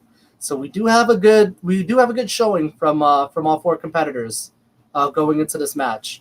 Also, keep in mind, I have mentioned this before. I do have a surprise for you guys in terms of, as Brendan Herrera mentioned before, I do have a spicy challenge in mind that may or may not happen during this show. So you may want to keep in track for that. It may happen pretty sooner than you think. Brian Defoe says they should have had Street Profits versus Nakamura and Cesaro title for title match. Raw and SmackDown doesn't have enough teams to have their own tag titles. I wholeheartedly 100% agree on that. A lot of the teams for Raw and SmackDown right now have been utterly compromised, either through injury, the pandemic, or just a straight breakup. So right now, both both tag team scenes, if you will, have been pretty compromised to the point where we actually had a champions versus champion match as a throwaway on Raw. So there could be a very solid case to unify both the tag team titles at this point, or conversely, we could start building the tag team scene a little bit more. Just my 2 cents on that one, though. Okay, so once Nick comes back on, I'll... speak of the devil, it's Nick. I want smoke. Holding a red cup. I want smoke. Where's the smoke? Where's the smoke? Where's the smoke? Don't worry about it. So what's going on, man? I just want to wait there for a little bit. I appreciate you covering for me. How's this match going on so far? So far it's pretty solid. Honestly, I mean, I was covering the fact that this match in and of itself fundamentally doesn't really make much sense because Andrade and Garza are already infighting in the stories. But yeah, Street Profits haven't really defended their title since June. So I gotta have a match. You know. So I was waiting for you to come back before I discuss this little bit. I kind of teased it a little bit earlier with the spicy challenge, if you will. Oh God, what we got here? So we have a couple of matches left over, if I'm not mistaken. We do. We have a potential Bailey versus Mystery Pointed, if that's a thing. If not, then it is what it is. We also have the ambulance match for Drew McIntyre versus Randy Orton and the Universal Championship with Roman Reigns versus Jey Uso. 8:30 too. I know, at 8:30. I don't think I'm missing any other matches, if I'm not mistaken. I think everything is already covered. I think, hold on a second. Let me take a look. I can tell you right now. But where are you going with this, sir? So, I think we should come up with a fun bet. I'm going to do this a little bit differently. I'm going to let the comment section come up with the challenge for us for the last 3 matches on the card. And we're going to have a little bet between you and me right now. Oh man. I feel like we got to come through with it then. That means you got to come on the show for our next live stream for a watch party, sir. Don't even worry about it because we're going to take care of it tonight, actually. Because I have something here tonight. If the comment section can come up with a feasible challenge for us, and if this bet goes through tonight, I have a toe of Satan right next to me right now. Oh, God, he's got the toe of destiny right next to him. So if I lose that bet, I will do this after the pay-per-view ends. Tonight. Whoa. Comment section. This? It's up to you. Okay, come up with a challenge. How about this? How about this? I'm gonna step in here for a second. Go for it. Sudden death. Sudden death? Sudden death. One match. Which match? One match. I'll let the comment section decide which match we have to pick, but it has to be before the last match. It has to be before the main event. So either the Bayley mystery match or it has to be the Universal Championship match, because I assume that one's not going to be the main event. I'm assuming the ambulance match is going to be the main event. Hard to say. Whatever the main event match is going to be, before that match, we have to have a winner, because then if you lose, you have to eat it before the main event. I could do that. Either the main event or the pay-per-view. If I lose, I will, for the next watch party I'll have it at the start of the watch party. I will buy it for you to make sure you don't skip out on this one. All right. Okay, let's do it. Done. Comments. Tell us which match. What match? I feel like Bayley is not going to have a match. Here's what I think is happening. Bayley is going to go in the ring and do a promo, and Sasha will attack her. Definitely possible. It's very possible. I only say mystery opponent because that's what I've heard as the roundabout, but that's not confirmed. So, no. You know? Street Profits and Andrade and Garza have a nice, fun match right now, by the way. It's a very entertaining match, but I feel like I've seen this so many times before as it is. Yeah. That's what it is. I mean, it's just so redundant. I mean, it's just so like we've seen it a billion times. Now, here's the thing. I mean, I think that every match so far has been not bad. There hasn't been a bad match. I thought that accrued. Oh, that's it. Done. Street Profits retain. What just happened?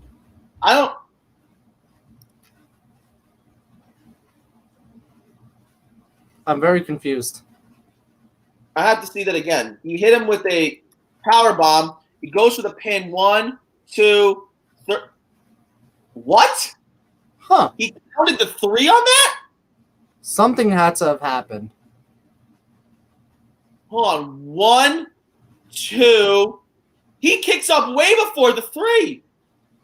And and Dawkins was upset. What Wait. the hell just happened? Hold on. I'm watching the replay right now. Oh, look at the referee's positioning. He didn't see. He didn't see it. The official blew the call, which justifies a rematch for the next pay-per-view. Wow. Wow. Why is there medical people there now with him? Did they end the match quickly? Oh, they ended the match early. We might have to okay, something's wrong. Something's wrong with Garza. They ended the match early so they can attend to him. I think Garza was supposed to break that up, and something went wrong. Yeah. Something happened. Something happened there. Wow. Okay, so let's try to unpack this again. We see the spine buster from Dawkins onto Garza. 1, 2. He clearly kicks out, but then for some reason the ref calls the 3, calls for the bell. We cut then to Garza on the ground, and our WWE's resident doctor is there. A couple of people. He did not look like he was trying to do anything kayfabe. He looked like he was sitting there in pain, not doing great. Well, so to peel the curtain back a little bit, I know it's not exactly uncommon knowledge, but we all know that WWE's internal programming has the referees actually count the 3 count just to protect that kayfabe. So that leads me to believe that Garza was supposed to break up that pin, and something happened there which caused, Garza to get injured, unable to break up the pin, and the referee had to count the 3 at that point. I'm thinking Andrade tried to kick out to kind of continue the match, but I don't think he was aware that Garza got hurt. Yeah, no, I don't exactly know what happened. It could have been 2 things at once. It could have been that was supposed to be the finish, but happened to be Garza was hurt. I don't know. We'll find out as we go forward there. I don't know where Garza would have gotten hurt. I didn't see it. So I guess, I'm going to have to rewatch that match again and see maybe if I can figure it out. It's definitely a rewatch, and that's going to be a developing story as we go along. But yeah. We're gonna pay attention to Twitter. We're gonna pay attention to a couple of places to see if we get anything more. That was just like the finish of the Mickey Asuka match. An injury cut it short. Hope Angel is all good, and I think we all agree with Dean. That sucks. It does. A possibility that Garza's really hurt, which is terrible.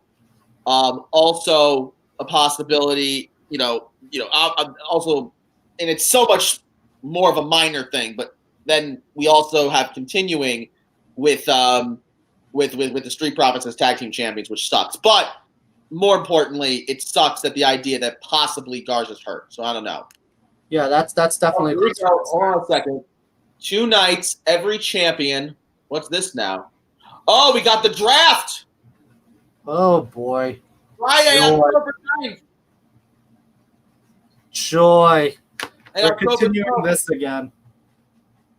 Didn't they just do a draft not too long ago? Yes, they did, Nick. Yes, they did. Wow, confirmed. Draft is back, ladies and gentlemen. The draft is back. Wow. As long as we get the war rooms back between Raw, the USA Network, and Fox, how stupid was that? Like, it's like, and Cedric Alexander goes to Raw. And they're like, oh, God, we lost him. I want that. I want that. I really want that. Hey, so Brian's saying something interesting. He says WWE needed the draft, though. I mean, listen, they'll get ratings bumps because people will be like, I want to know who's going where. But still, last October. So it's actually almost been a full year now. It has, but I guess it's because of the pandemic that everything is kind of compromised. But, and then the wild card thing. Don't talk to me about the wild card thing. Dean asked if there is New Japan tonight or in the morning. I think it's on the 29th, if I'm not mistaken. Somebody may want to fact check that for me. Off the top of my head, I think it's the 29th that the next night is, and then the 30th. I'm really hoping they bring back an NFL-style draft. The War Rooms. We need the War Rooms. Give me the Fox. I actually liked it when they had the 2 general managers, and they would come out, and they would have, like, someone say, who they're drafting that night. See, I hear you, and I understand, but I want to see people freak out over Natalya signing again. You're a bad person. No, Dean, I've not heard your ideas on a draft. We got Alfredo saying Roman Reigns to Raw. No. Now that does sound interesting, but I don't know if they should do that. I think Roman Reigns is going to stay on SmackDown for a long, long time. I think he's going to thrive on SmackDown right now. He needs. By the way, R-Truth did win back his 24/7 championship. Here comes Bayley. Bayley is in full ring gear, holding a steel chair. So I don't know what that means. Mystery opponent, potentially? Or Sasha comes out. It's very possible. They need to milk Sasha being injured more. I don't think they can have Sasha come out. I don't know. I mean, I could see that. Sasha needs to. I mean, that attack just happened, and it was very brutal. Yeah. I mean, like Martin said, it could very well happen that we do have Sasha coming back and attacking because he's already called the promo happening right now.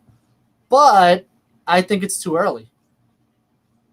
Definitely feels like it's a little too early to see that. Brian saying Rollins needs to go to SmackDown.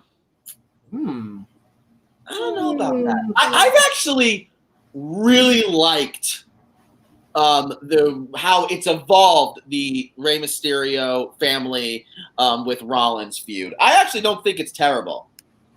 I don't think it's terrible, but I think it's starting to border on the stale part because how much more can you damage Rey Mysterio after you took his eye out? Well, now the thing is it's moved past than just his feud with Mysterio. It's now about also now the inner turmoils happening within the Mysterio family. You have Dominic, who is starting to play this thing of, Dad, let me be my own man. True. And now you have the possible love angle between – stop what you're doing. The possible love angle – I'm literally just like – I don't know. I don't know what this was supposed to mean. It wasn't supposed to mean anything. But the possible love angle with Buddy Murphy and Rey Mysterio's daughter. So I don't really know I actually liked it. I don't know if they want to cut that short yet, especially because Dominic, they don't really have anything else for Dominic to do. Martin saying in comes Becky Lynch or Lacey Evans. I hope not Lacey Evans. I hate what they've done to Lacey Evans. She feels so boring. Lacey is such a mixed bag for me. Like, she came in with so much potential as the pinup style or the lady of SmackDown, and then it just kind of fell flat so quickly. Yeah, you know why? They threw her into a buzzsaw called Seth Rollins and Becky Lynch. Yeah, that was a death knell for the most part. And when your biggest match of your career happened at WWE Stomping Grounds, that tells you everything you need to know. Yeah. This is Dean Yates' idea for the draft, everybody. And by the way, breaking news, the draft is confirmed for later in October. Draft should only be for NXT calls up with trades throughout the year with a trade deadline before the Royal Rumble starting back up after Mania. Okay, someone's coming out. Asuka's coming out. Asuka's pulling double duty. Asuka's pulling double duty tonight. Wait, here we go. What? Asuka is running in here now. They got a match. Is this a women's championship match? Is Asuka about to become a double champion? Asuka might be about to become a double champion, guys. Asuka is on fire. She's already knocked Bayley off her feet. No, Hip attack in the corner. This would be Big terrible. Oh my God! Big kick. This is terrible. And a big suplex by Asuka onto Bayley. Bayley rolls out of the ring trying to get her bearings. This is a terrible idea. Bayley This is I really hope they're not about to do this. It is. It's for the women's championship match. We just got the graphic. We got a women's championship match, guys. But like, what happens to Bayley and Banks at this point? Right. Obviously, yes, it's about the two of them. Oh, the hip attack. 1, 2, she kicks out, thank God. And now she's going for an armbar. You can't... Oh, boy.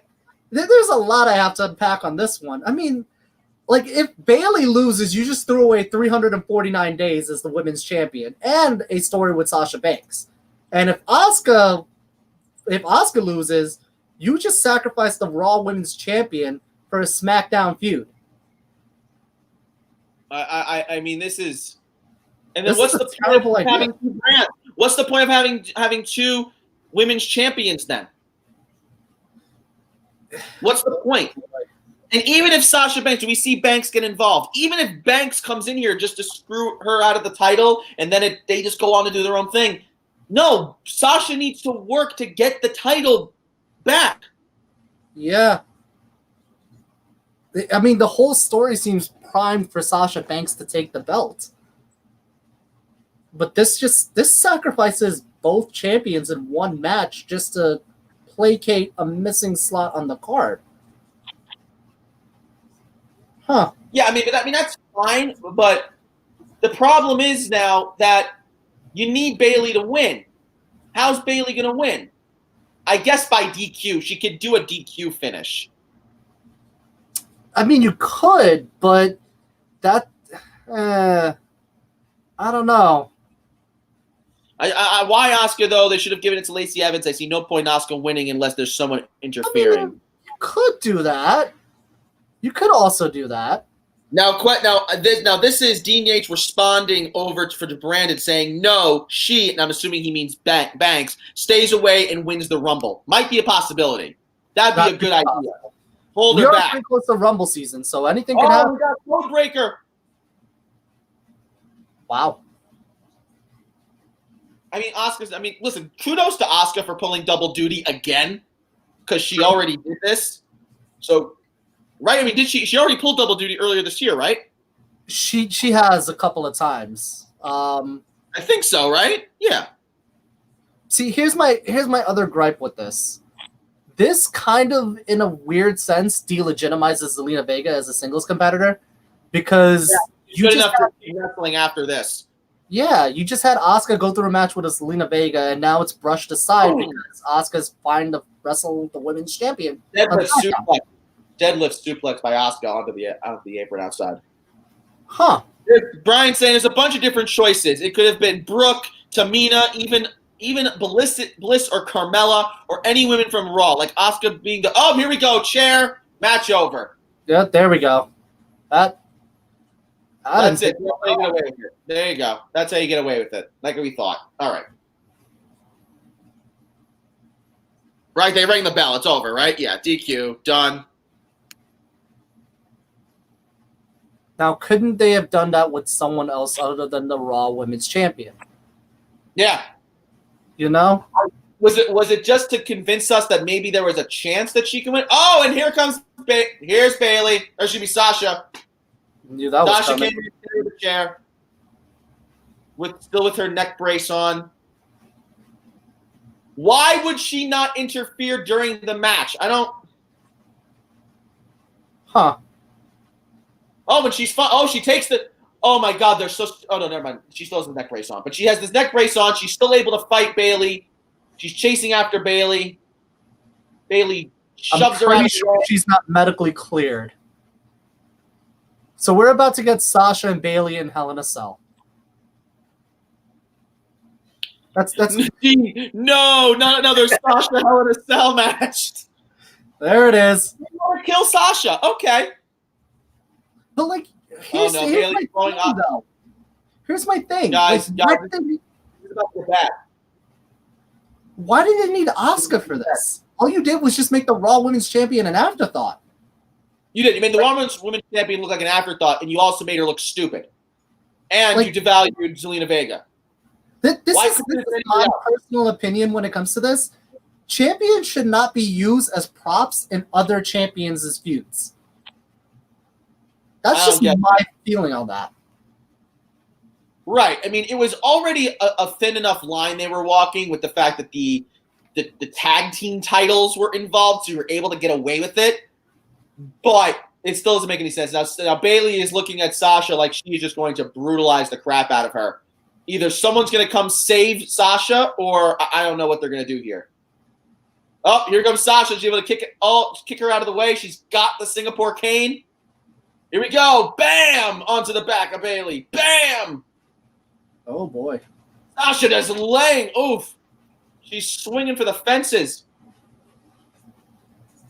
Man, the kendo stick is being put over quite a bit lately. First with Dominic and now with Sasha. Sasha with that Team Extreme Lita look going. I can see it. Martin, you definitely called it, buddy. Sasha did come back to attack. Now, Dean Yates makes a good point. Due to COVID, they're probably only making people on the card show up. So, I mean, I get that, but I don't know. when did they really? Why not have Zelina Vega come out? And Actually, be like, no, I can get that. I would say Zelina Vega shouldn't come out because then you make her look like a double loser. Right, but if you did the exact same match they just did here, and she gets hit with a chair, she doesn't look that bad. Then she looks more like an afterthought because she couldn't beat both champions. I see what you're saying. Yeah. So you're saying if they're only having people on the card show up, it's either Asuka or some random girl in NXT, which I think would have been fine too, but that's besides the point. I mean, they could have also had Carmella make a return here. But that makes me think that the reason why they didn't do that is because Carmella is the mystery woman on SmackDown. That's very possible. So I don't think they wanted to undo that too early. Now, Sasha was able to get Bayley, was able to fight off Bayley. She just threw the chair really hard at her. She's really selling that neck injury. Bayley's at the top of the ramp. They're staring each other down. You know we're getting this match at Hell in a Cell. You know what? I don't hate it. I'm okay with that because this feud justifies a Hell in a Cell. It's personal. It needs to have that intense, next notch up. And Hell in a Cell is inherently built for that. It's not a throwaway Hell in a Cell. It's an actual legitimate Hell in a Cell feud. Oh, I agree with you. I think it's one of the feuds. It's what's so amazing is over the last, let's say, 4 years, okay, the women's Hell in a Cell matches have made more sense storyline-wise than the men's matches. Yeah, I'd agree with you on that. I think it's warranted for Bayley and Sasha to have a Hell in a Cell match. Because I agree with you.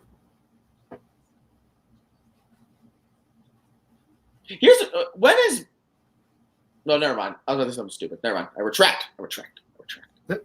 Just dial it back. Beep, beep, beep. Back it up. Back it up. Okay. Teammates ask, when is Becky due? I don't know. She announced she was pregnant when? April. April, May. So she was supposed to be pregnant. Some ref just ran across the camera, and Vince is screaming at that. Becky was believed to be pregnant during her WrestleMania match, which is why they kind of compromised the match with Shayna Baszler a little bit. So I would probably be like December to January. Let's say December to January, right? It's got to be December. I'm doing math on my hands, if you didn't notice. I guess December. Yeah, December would have to be it. Ooh, we carry on by the score. I haven't heard this album. Has anybody heard of the score? Let me know what you guys think. I'm curious. Here we go. Ambulance match. Interesting. We're getting the ambulance match first. So, all right, Here we go. Andrew, since nobody said anything in the comments, I'm going to bring it up. Andrew, who is your winner? Ooh, tricky one. I'll say mine real quick. Randy Orton. I'm going to say Randy Orton. Oh, boy, damn it. All right, we're both picking it. Huh. So even if Randy Orton loses, you still win because I still have to do it. If Randy Orton loses... How about this? Instead of doing it tonight, how about we both just agree, because we've now made all these promises so many times. Next watch party, we both do the whole thing. Both of us, we bite into it at the start of the show. I'm down. Let's see what the comment section thinks about that. Sure. All right, cool. We got everyone saying who wins here. Randy's winning here. Roman and Uso is the main event. So Otis, I think, will cash in. Wow.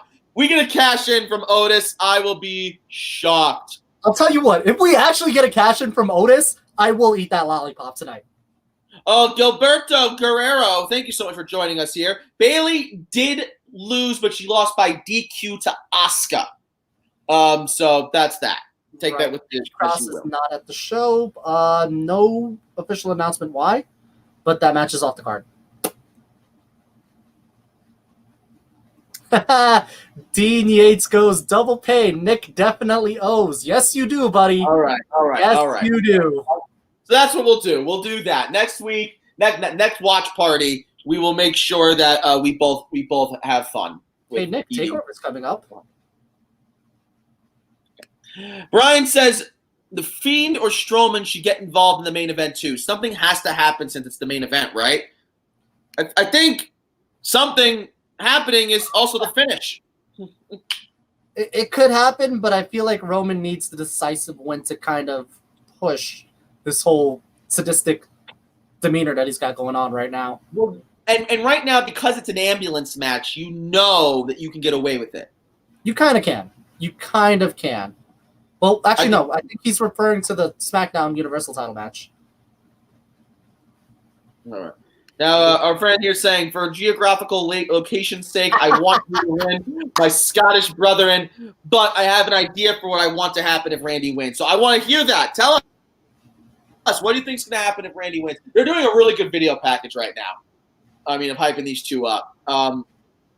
Randy Orton is a sadistic bastard, and he wants to send him to the hospital. Let's see. Dean goes, I got it. Both do it if Randy loses, but I eat it tonight. I'm down with that. I don't mind. I don't want you to do it tonight. Why don't you do it with me? I want to suffer with you, brother. Oh, okay. I guess. All right. I'm calling the shots. I got the answer, Sway, not you. All right. Well then. Yeah. Keith Lee might pop up in the middle of the ambulance match. Thoughts? It's potential. He could be in the ambulance. He could come out. They have been teasing him getting involved in this match. They come for me. They understand. They talk to me. I love his theme song so much. I'm sorry. Hey, our viewership went up when I started singing. Got your voice.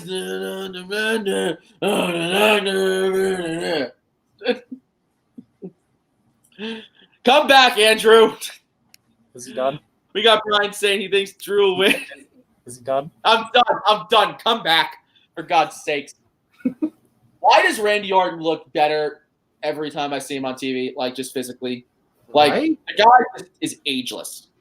BT Dubs, his Slither shop has actually opened up very recently, by the way. That is true. I saw that. That's I've seen some of the designs. They're actually interesting, I will say. They are. They're very interesting. I'm actually looking into getting one. Brandon asked, could we see Edge return if Randy wins? Now that follows up with our good buddy here saying, if Randy wins, I want to see Edge versus Orton happening, maybe at Mania, if not Rumble. And I see Edge retiring after that match and retiring for good. That would be a good way to retire, losing the title match to Orton, who I generally think is the best thing in WWE right now. I will agree. That's fair. 100% that the next match those two have together is going to be the end for Edge, because I don't think Edge has anything more to prove or anything more to do. I do think that they will have a high-profile match. I don't know if Randy wins the title tonight, if they're going to have him be champion all the way to WrestleMania. I don't know. I mean, I think they could, honestly, because Randy's reemerged as the Legend Killer. There's so much more of a higher ceiling now with his gimmick as it is.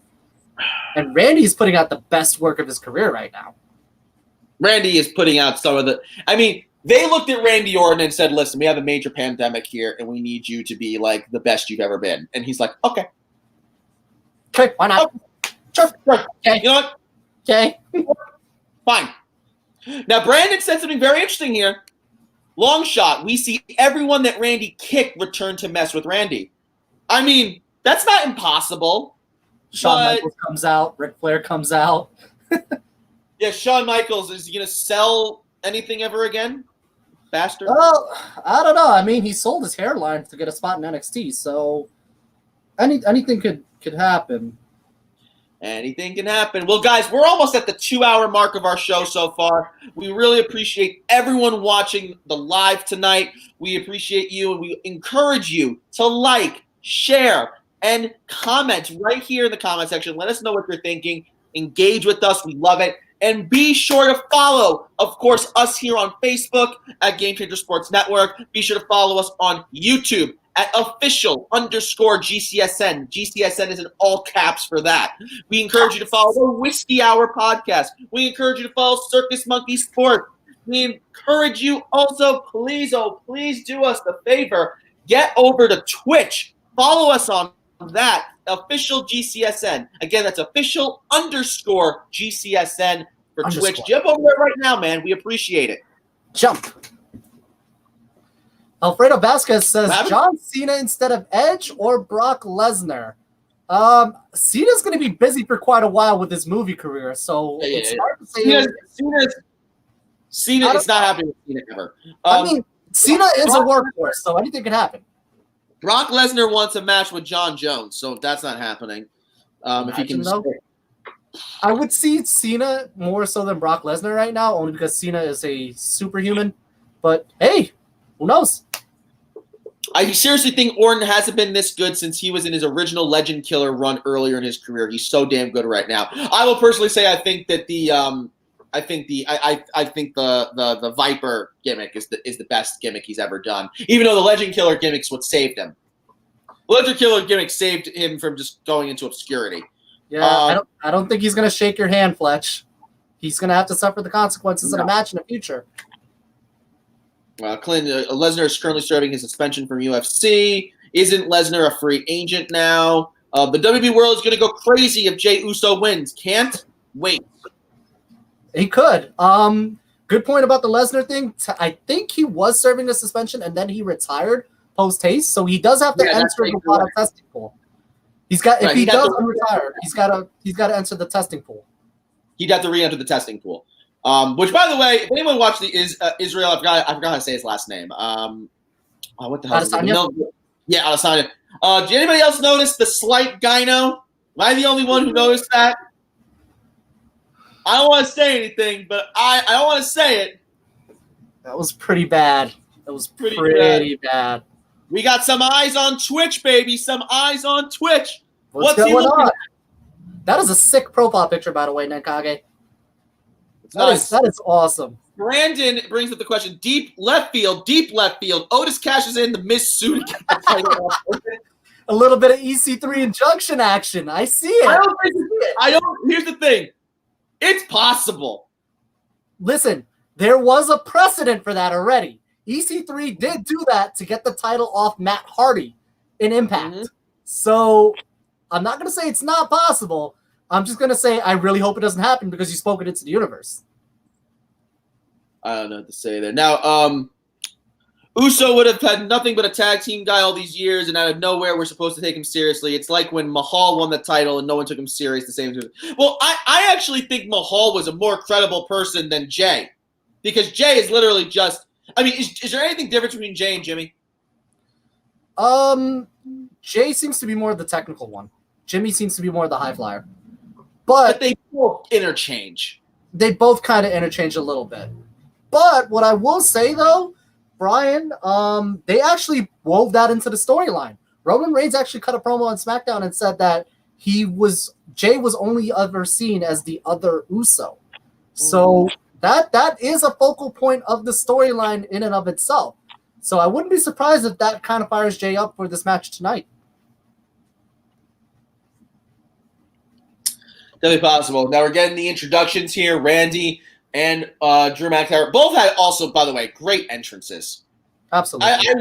I love what they're able to do with there not being fans in the arena with the pyro. I think it's great, and I love it whenever Randy has the sparks. I think that's awesome. I love that so much. It just adds the gravitas of the Legend Killer. Oof. Gilberto goes, Jay goes harder in the ring. Your opinion? I mean, that's a very fair opinion. He goes hard in the paint. Okay. I really hope I hope this doesn't happen. Stop speaking it into the universe. Stop Okay. it. If Otis becomes Universal Champ on the first show back in Scotland, I will come out into the ring to a song of my 8-year-old brother's choice, no matter how embarrassing. We gotta hold him accountable. It's now on the show, so now you're held accountable. Shark do do do do do, baby shark do do do do do. Okay, we're stopping. Wow, you forget how massive Drew McIntyre is because Randy Orton's a big boy, and he like. What'd you say? What? What the hell was that? No, I beeped. Because of what you were saying. Oh. I'm not saying any more to you.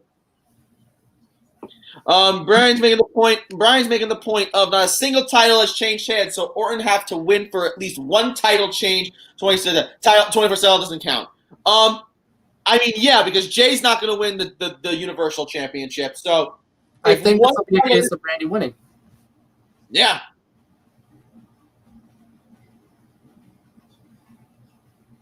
It's going to happen, isn't it? It probably will. Let's see what happens here. Probably will. Now remember, this is an ambulance match, everybody, which means the way that you win the match is by incapacitating your opponent so badly that they get thrown into that ambulance. Now, if you had to have somebody in the ambulance to jump out, who would it be? Keith Lee. It just makes sense that it would be Keith Lee. But I would hate for Keith Lee to interfere just to screw Randy. That would stink. The only thing that gets me is the fact that, oh, wow, that DDT. The only thing that gets me more so than anything is the fact that they've always been teasing Keith Lee's involvement in this match, only to have it drop because Randy Orton returned. I don't know. There's potential. There is potential. But, yeah, no. Otis cashing in. Oh, no. I really... Like, everyone's speaking it into the universe, and it's probably going to happen. I'm not ready for this yet. I'm not ready for this. Keith Lee! Keith Lee, Limitless! The Limitless. For he is limitless. Oh, whoa, who's got his arm? Who's got his foot? You gotta raise the hand and then point to yourself. Oh, is that Big Show? It's Big Show! Big Show's got Randy Orton's leg. Oh my God, who called this? But Brandon! why though? Brandon, you're correct. Oh, a big choke slam onto the announce table. But why though? But why though? Wow. Yes, Big Show is back. He was wearing a mask. I thought for a second, I'm like, oh, maybe that's Braun, but it's not. It's Big Show, and Big Show just choke slammed Randy Orton right onto the table before he was. Thumb is back. He did it before the thumb is back. What? He was about to punt. He was about to punt Drew McIntyre, and then Big Show saved him. Government saying, what? So Randy Orton lost. Well, he didn't lose yet. Okay, so I guess Big Show is a face now. So does he trip like going over the barricade and becomes a heel? Or like watch out. He's gonna trip and just attack Drew McIntyre, and then we're all gonna boo him again. Oh my God. Here we go. Drew McIntyre's picking him up. Drew McIntyre drops Randy Orton right onto the barricade. So I don't understand. Big Show was a face before though, but Drew McIntyre's capitalizing on Randy Orton getting attacked. So doesn't that make him the heelish one here? I wouldn't think too hard about it because by the time you finish, but this makes no sense. But Nick, by the time you try to make it make sense, Big Show has turned heel and face like 6 other times. Tomorrow night he'll be turning heel, calling it now. Hey, dude. See, by the time you finish that statement, Big Show's already turned heel. I don't know. Also, can we take a second to appreciate the fact that Randy Orton, who has won the greatest wrestling match ever, has lost to Keith Lee, has lost to Drew McIntyre, and is now in an ambulance match where he's being protected, but is probably going to win the title. Well, the Keith Lee match I don't get. I understand they wanted to instantly make Keith Lee somebody who you wanted, who an instant main eventer. So I get that. But I thought that their match was not that good. And, I mean, Randy Orton's Randy Orton. True. Randy Orton's, and that's how I always do it. Randy Orton's Randy Orton. Randy Orton is Randy Orton. Here we go. Drew McIntyre's now. Fireman's carrying him up to the ambulance. We're going to open it up. Is someone in there? Oh, he just launches Randy Orton into it like a dart. Into the back. Does Ric Flair come out of the ambulance? Does he style and profile? Woo! What's happening? Just give me that shoulder slap, baby. Give me that shoulder slap. Woo! Just one time. Woo! Oh, God, we got a steel chair that's red because it's an ambulance steel chair.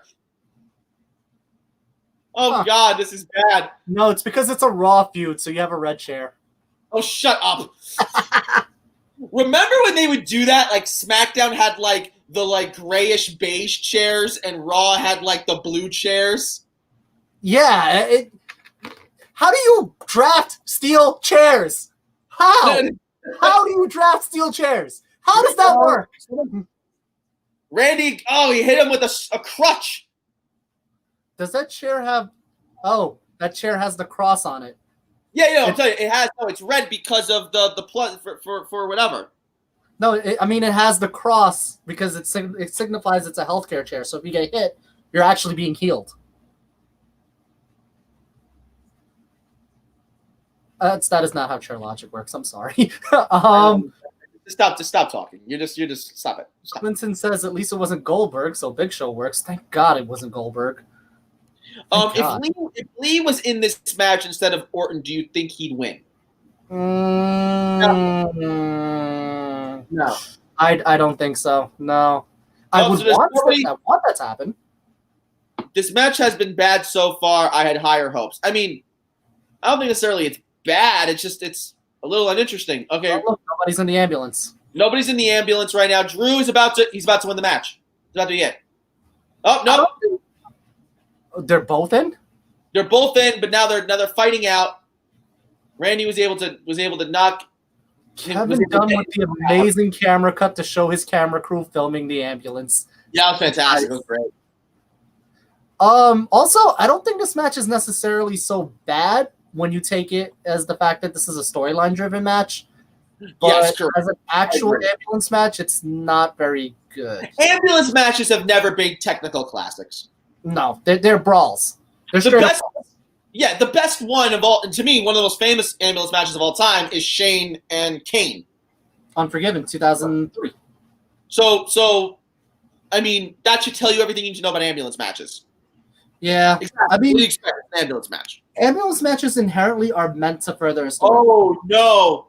Drew is now prone behind it. Oh no, never mind. No, he just opened up the door. I thought he was behind the ambulance and he was gonna try to run it over, but Randy's opened up the driver's side door of the ambulance. Why He's did he bringing open Drew McIntyre. that? Was Why is weird. he? Oh boy, he's gonna try to. What's he gonna? He's gonna try to jam him in there. I don't understand. And yes, Gilberto, the doors need to close. That's how you win an ambulance match. You gotta shove them in, and then you gotta shut the doors. That's how you win an ambulance match. So question. Ouch, Glasgow kiss for the win.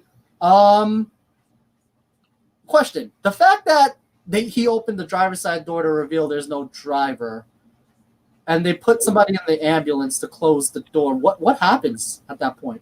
Do they just I don't know. I don't know. And a big bro kick to the door, but the door comes flying off. That was a nasty claymore from Drew McIntyre. Holy Christmas. Yeah, that would have been bad. Just shows the power of the Scottish psychopath. So, the ambulance is now a Jeep. The ambulance is indeed now a Jeep. Or an ambulance in Mount Vernon, Andrew? Hey, look, we got an ambulance match on. We have an ambulance match going on. That's a story for match today. on. I'm just saying. Drew should really take off with Randy in the ambulance. That'd be interesting. Now they're both fighting by some of the electrical equipment now. There is now a door that's been removed from a vehicle, which means Brock Lesnar's return is imminent. My God, it's not intimate. It's imminent. I mean, you can't injure anybody. You could close off a couple of screens, which would cost the WWE thousands of dollars. But Dude, I'm just gonna say it right now. Like, that is one of my favorite moments ever. Brock Lesnar tore the door off of a Cadillac and then threw it in the crowd. If you can get away with doing that, you hit a fan with a door. Like, he still has his job. Now, Randy Orton and Drew are now in catering. I mean, the food looks pretty good. Food looks fantastic. I don't think one talent has had that food. I don't think. I mean, who else is? He's rolling in a chair. He was rolling in a chair.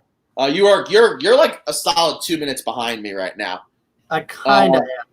Drew McIntyre's he's slapping that knee, trying to get some feeling back into it after he missed that claymore kick. He looks like Randy's at the get chopped up against the wall. Drew looking around at this. I just got the leg slap. Okay. So I'm like 10 seconds behind. Irish whip. Oh no, Randy Orton reverses it into the wall. Wow, Drew got some height on that too. Drew got some serious height. Oh wait, someone's attacking Randy. It's Christian. Christian's attacking Randy in the back. In the catering. Oh my God, Brandon got this so right. How did you guess that? Oh my God, he's threw him right into the catering. Oh God. How did you possibly guess? That means we're going to see Ric Flair. I'm going to just give me one time. One time. This is crazy. Christian's here. Oh my God, you called it. He's right. You really called it. Christian. Brandon's the MVP. If he lottery numbers? Yeah, seriously, Brandon, pick some random numbers for lottery, bro. Seriously, and send them to me. Don't send them to this guy. Send them to me. Don't send them to him. Send them to me. What?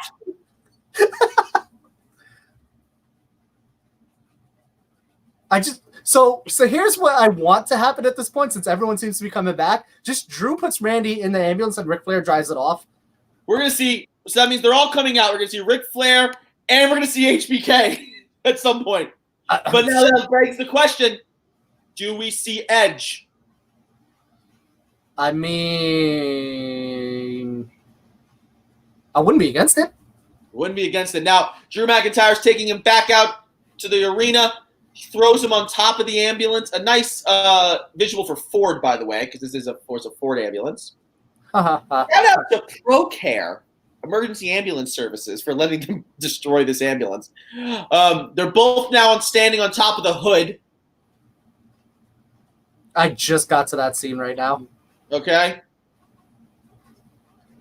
Flair is going to drive the ambulance away. I'm telling you, it has to happen. It has to happen. Guys, we're almost. I mean, this match is still rolling on. Let us know, though, who's going to win this match, guys. Come on. Has your opinion changed at all? A raking of the eyes by Randy Orton. A classic Randy Orton almost loses his footing. Sir, oh, my God. He just threw McIntyre into the windshield. That's going to inhibit Ric Flair's driving. What is Randy doing? He's trying to go for a pinfall, but Randy, there's no pinfalls in an ambulance match, buddy. This isn't Randy's first ambulance match. Because he had an ambulance match with John Cena, didn't he? I think. I'm just very confused why he tried to. Did he forget? Like, I don't understand. But now somehow Drew's getting up faster than Randy. This is stupid. Why is Drew getting up faster than Randy? Well, I mean, we've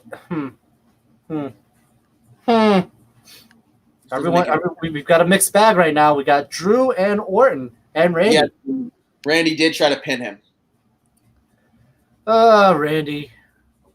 Randall. Randy. All right, Drew McIntyre now is on top of the.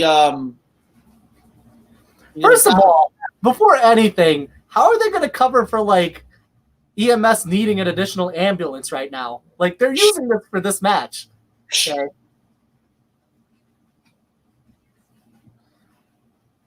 Flair is an old man, so his sight is already worse. But a broken windshield, he ain't going to be able to drive away. Although he's Ric Flair, he'll do anything. Ric Flair can do anything if you believe hard enough. Ric Flair can even fly if you believe hard enough. Look at this one. This is great. Better pin Randy now, Macho Man at the Rumble, or Cameron. Cameron is undefeated. Pin him! Bar none. Oh, wow. Drew's back's a little bloody. It's amazing that she can laugh at herself on that. Oh, my God. Drew's back is very bloody. Oh, God. He's not at hardcore Holly levels in ECW. Obviously not, because that was the worst. This Randy is like Trent at the backlot brawl levels in AEW. Here we go. Right now, they're both on top of the ambulance. Randy Orton seems to be a little bit more in control here. They're both really tired. This has been a pretty brutal match, I will say. Yeah, it's definitely been a brutal match. But now, you had two people attack Randy. Randy's now back. Every time Randy gets a little bit of control, someone else comes out to help Drew. So, who's coming out now? So now just chokeslam Randy to begin and left. You shouldn't have showed just threw Orton in the ambulance, making Orton lose. Don't think too much into it. Okay, Randy just knocked off Drew McIntyre off the top of the ambulance. He's seemingly all alone on the ambulance, but I think that's going to change in a second. Did he just... Okay. Interesting. Yeah. Huh. So who else is left in the Randy Orton kicked into the head list right now? Ric Flair, HBK, and Edge. Just those three? Yep. And the ambulance is already open, so nobody can sneak in. Yeah, no one can sneak in the ambulance. We already know who's... The door's also been blown off for the driver's side, so you can't even have someone sneak into it and close the door. Right. Randy's now standing straight up. Super kick from Shawn Michaels on the top of the ambulance. That didn't take long. And he shoves off Randy off the top of the ambulance. Huh. So there's HBK. And HBK gives him a chop. Ladies and gentlemen who are watching us right now, in unison, if you're not down with that, he's got 2 words for you. Hairline. Suck it. Hell yeah. Randy gets, you know what I love? Randy gets super kicked, barely sells it, and then Shawn has to put right back up. That's a rib. You know that's a rib of him not selling the future music. It would have been amazing. So Ric Flair is definitely here at some point.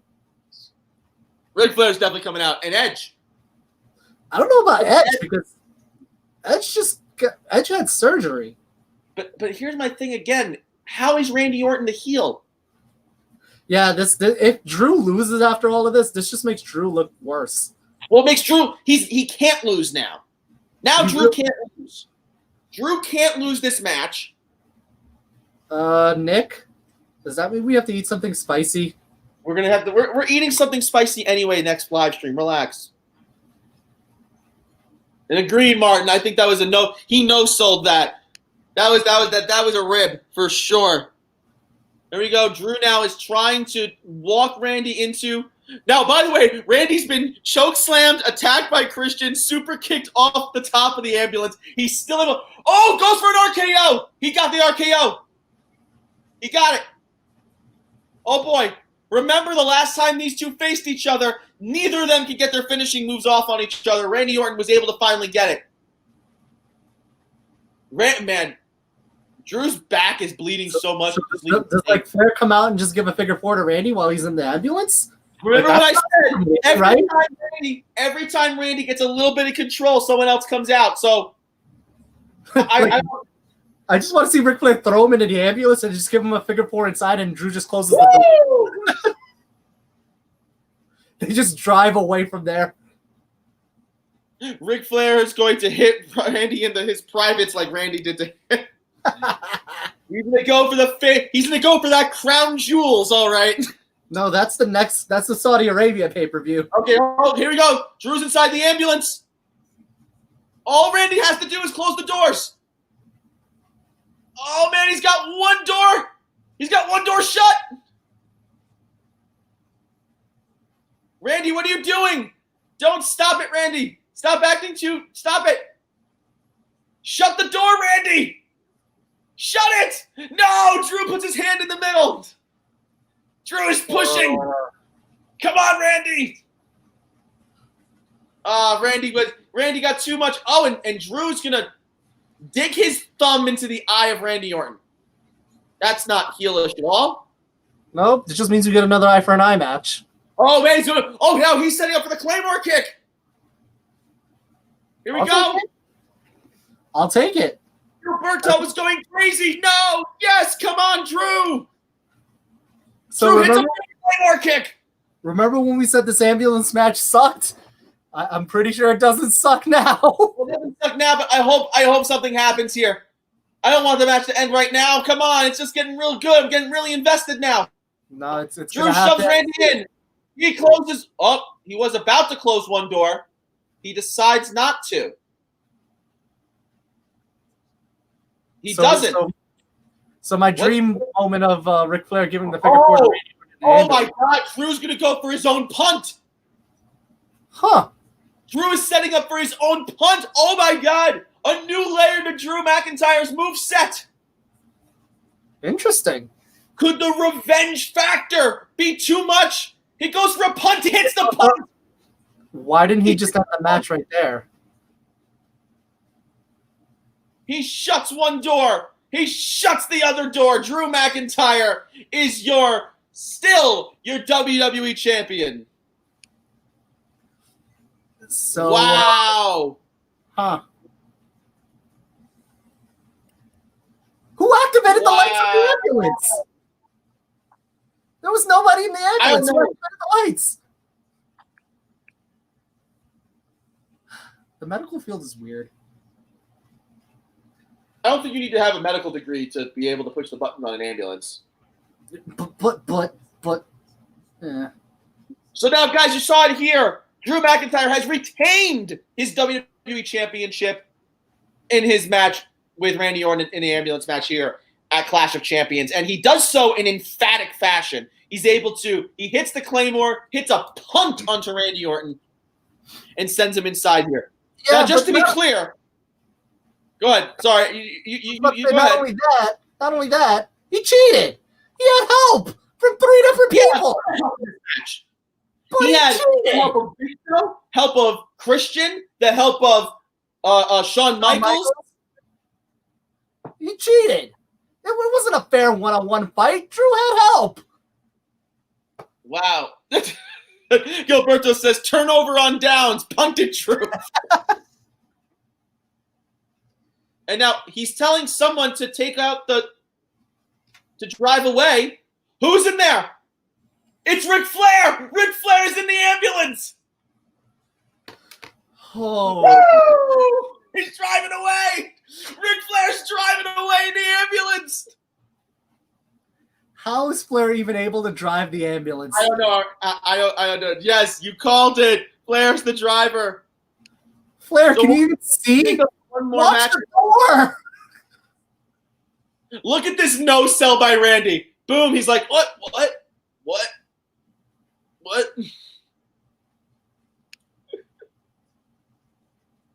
Yes, epic. I mean, definitely funny. Look, Alfredo's asking, yo, Otis, where you at, bro? Where's Otis? But where's Edge? It's a big question. Where is Edge? We got our friend Annette Brown. Annette, thank you so much for joining us tonight. We really appreciate that. That was indeed an awesome match.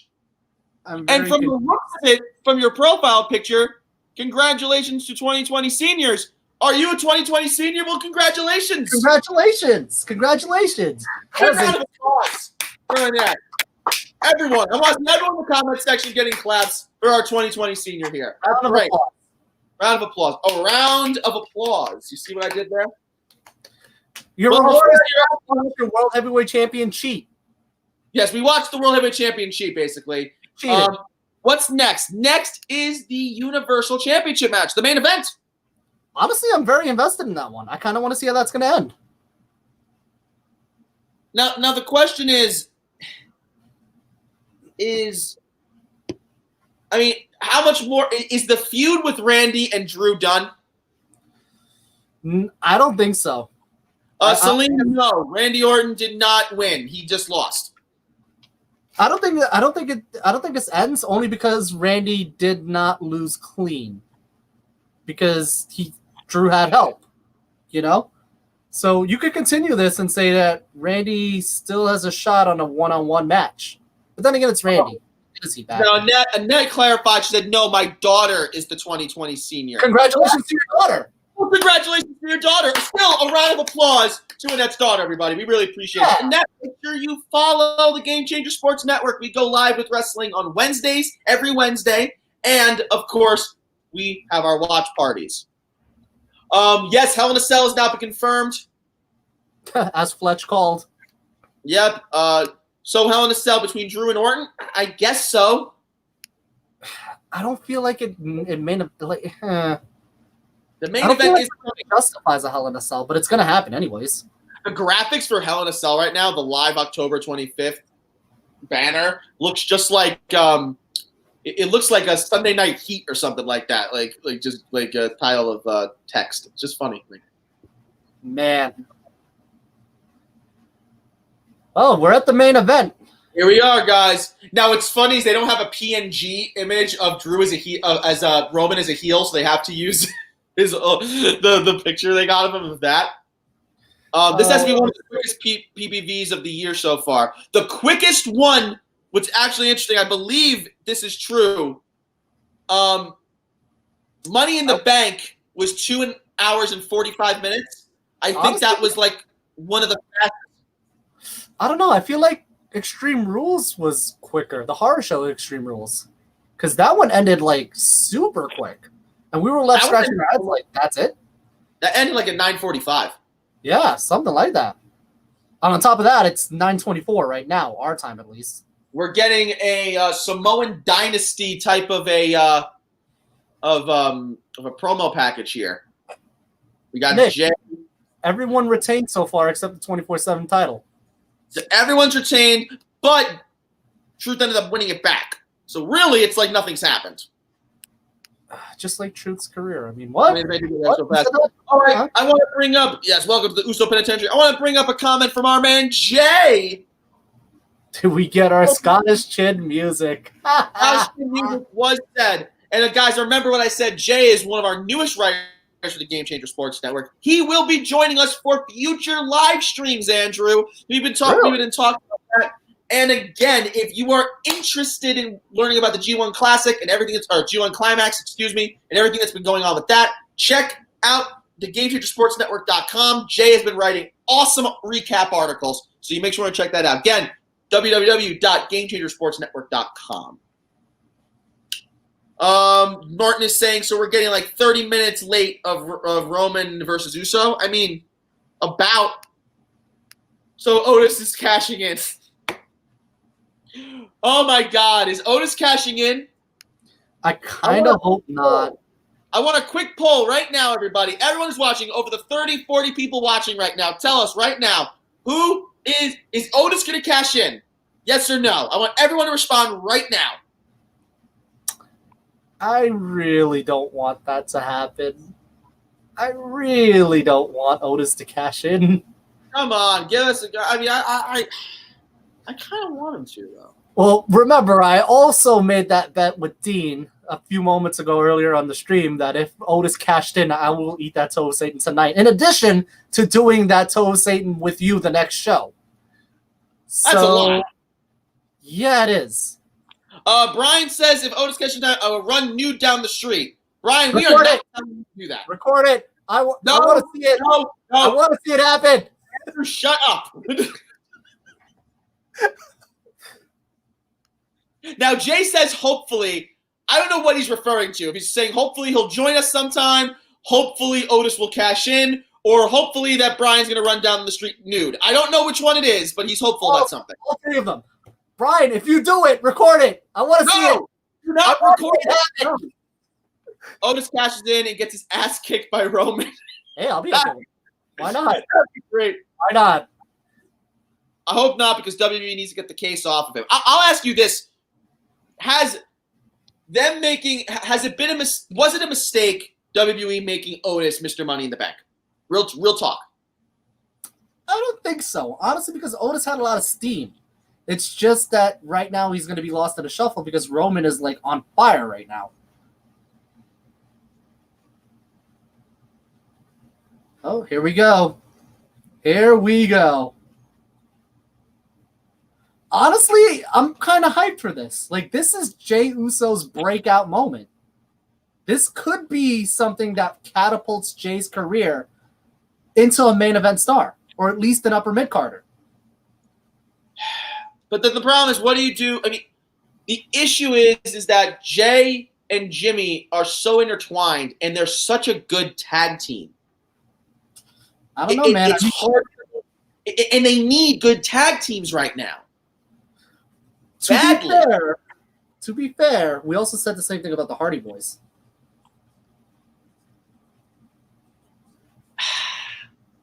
No, but Matt and Jeff were distinctly different people. I guess stylistically, yeah. I don't know. I think it could be. I think it's going to be a challenge. Capital One Bank, Credit One Bank, Credit. They have a sponsorship for Credit One Bank. Isn't that like a scam? I legally I cannot comment on that. So that yes, because I get those in the mail constantly. No, Nick, because I'm a banker, I can't comment on that. I know. Otis has had the briefcase for like 10 years. I'll be honest, I have forgotten at times that Otis is Mr. Money in the Bank.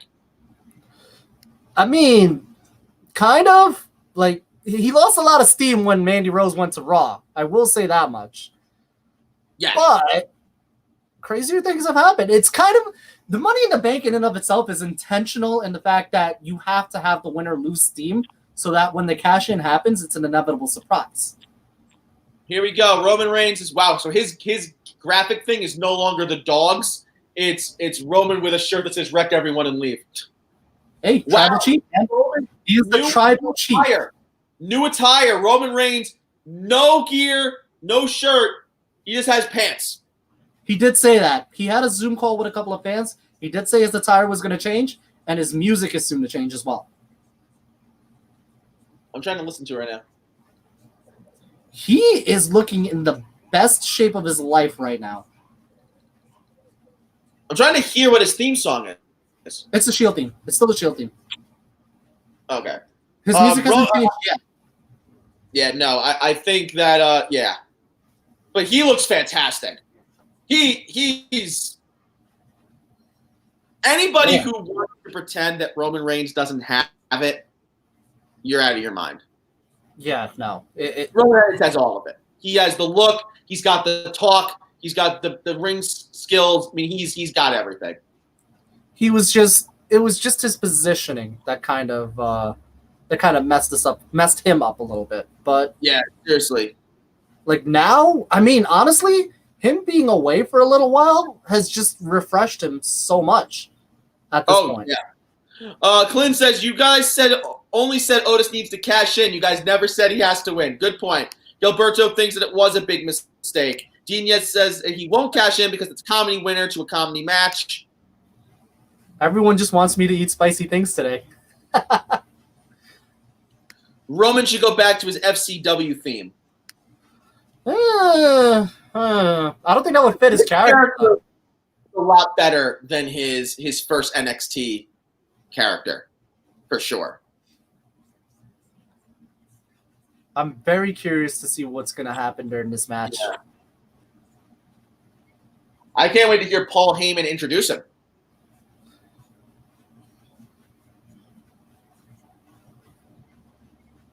Roman Reigns is standing now in the middle of the ring. He holds up the belt. I'm assuming we're going to see some pyro. Yes, we do.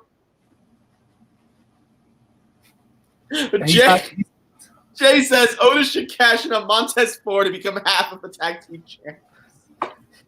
I mean, that would be funny. No, he's got to cash in on Nia Jax. Shayna Baszler. No, Shayna Baszler, so him and Nia Jax can be a tag team. That is a tag team I want to see. Oh my god. So you're saying Otis should defeat Shayna Baszler? At this point, WWE's already ruined her, so I don't even care anymore. Whoa, wait. Check out Jay's facial expressions. Yeah, no. Compare them to Roman's facial expressions right now. Oh, he has nothing. Roman is stone cold in his veins right now, Roman Reigns. Meanwhile, Jey Uso is treating this as the match of his life. And it is. It is. Oh, this is the biggest match of his life. Wow. Biggest match of his life right now. Bar none. He may not ever get another match like this again. So this interesting. Paul Heyman did not introduce Roman Reigns. Well, remember, Roman Reigns has already gone on record saying he controls the strings. Like, Paul Heyman is not managing Roman Reigns. Roman Reigns just has Paul Heyman as the backup. Right. So, we got Little H as the ref for tonight's match. Here we go, guys. And like you said, so not to take away from your point from work, Jay is treating like it's the match of his life, and he's hyping himself up. He's getting himself excited, while Roman Reigns is staying as cool as can be far. So. Because Roman has been here before. He's been a former world champion. He knows what it feels like to be on top of the mountain and on top of this game. Jey Uso has not tasted that ever. Other than being a tag team champion, he's never been to the top of the mountain as a single star. He may not ever get a chance like this again. So this is a now or never moment for him. Jay is trash talking, saying it's my time, blah, blah. Roman has not said a word. He hasn't mouthed anything to him. He hasn't said anything to him. Nothing. Here we go. They lock collar and elbow tie up. Roman Reigns gets Jay right into the corner. Here we go. This could get bad quickly. Oh, Roman gets in the face of Jay. This is the experience factor kicking in for Roman Reigns, who knows what it feels like. Mm-hmm. And Jay's got no one to go tag to. This is it. You're in there alone with Roman. No one's going to help you, buddy. Jay is in the deep end of the pool. It's either sink or swim. Yeah, and him right now going up there was literally just to show Jay, I can manhandle you in every aspect of this match. Mm-hmm. I think Roman said it best in a tweet earlier. He said that his cousin, referring to Jay, taught him the basics on the porch when they were kids. Tonight, he's teaching him the business. Roman Reigns, again, very, very few changes to his facial expression. Man. Oh, dude, you just called Jey Uso Jay White. Did I really? I am so sorry. I didn't hear that, but I don't know. Maybe I did. I honestly didn't realize that. I'm sorry about that. Jey Uso. Jey Uso. Again, Roman Reigns brings him to the corner. Irish whip. Nope. Oh, Jay's showing he could. Oh, Jay's having a little fun. Pop and lock. Roman is not pleased. This is not the time to be having fun, though. Roman is getting pissed. Roman tries to go for a. Looks like he's going for a suplex there. Jay was able to get to the corner. Boom! He just tosses Jay across the ring. Huh. Very, very interesting.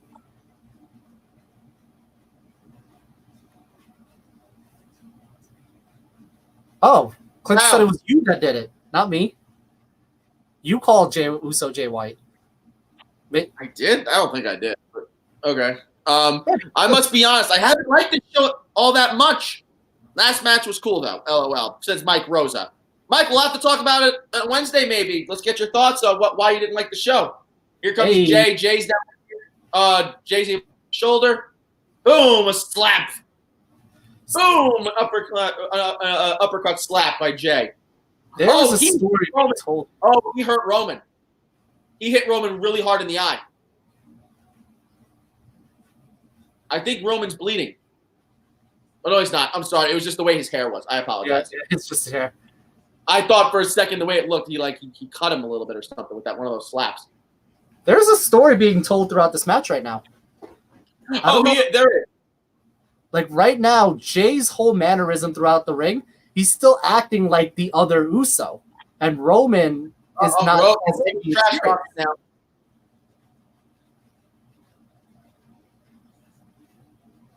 No, listen. It's Mike Rosa said, "I'm part of this company. Damn it." Yes, you are, Mike Rosa, and we love you for it. You could have been on the show tonight. He had work. I know. I still want to do a show with him at some point. I would love to do a show with him. He's awesome.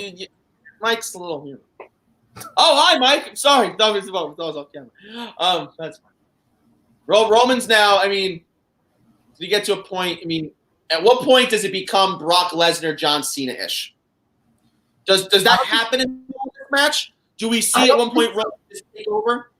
I don't think so. Honestly, I think right now what it's building to is that Jey Uso is going to realize that he can't be the other Uso in this match. He has to dig deep. And I think you're going to see that in this match where he starts to turn it to another level.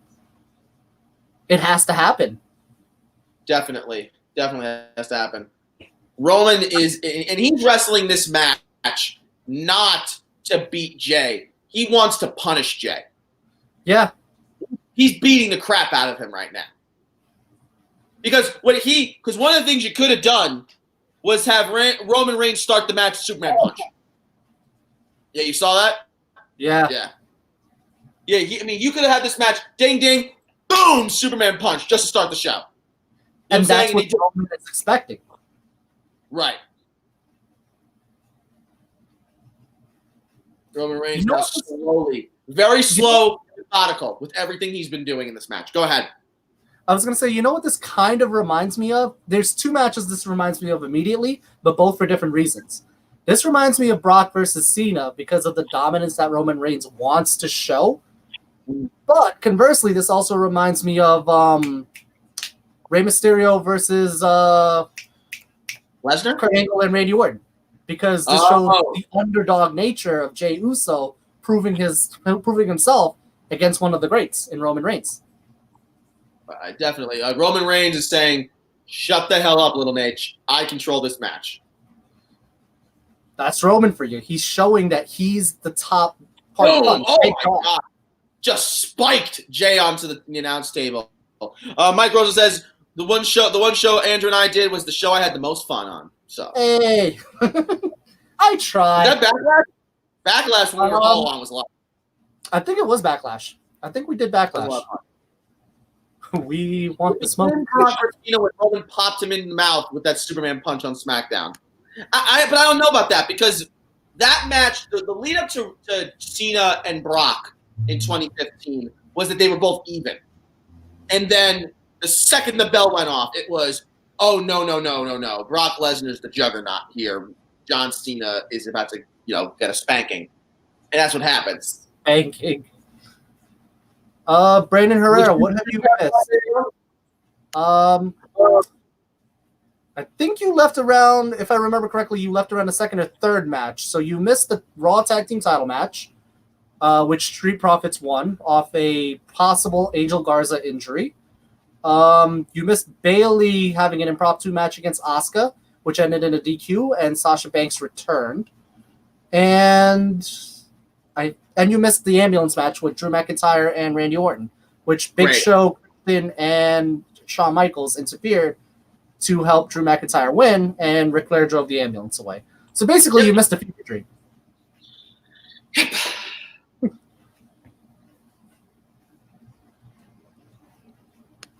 Wasn't a show, but some of our New Japan calls are gold. Yes, they are. We should record some of those Skype calls whenever we're watching New Japan stuff. That's a lot of fun. Brock Cena at SummerSlam, honestly, that was a slaughter. It absolutely was a slaughter. It was a right now, Jay's gotten some offense into this match. Looks like he's going to go for the he's going to go for the Rikishi hip attack in the corner. Oh, a big Superman punch from Roman. Wow. Big Superman punch. See, this is what I'm talking about. Basically, Jey Uso is pulling moves as the other Uso, and Roman Reigns is taking advantage of that. Jey Uso needs to establish an identity right now as his own singles competitor if he hopes to have a chance against Roman. I mean, and exactly, he's doing what Jey Uso has always done. He's never been in this type of situation before. So he's reverting back to what he knows is comfortable, and that's not going to get you a win against Roman. Especially if you hope to be the world champion. And a Roman right now, and if we're going at the kayfabe in the story here, it's Roman wants to make an example out of him. Yeah, absolutely.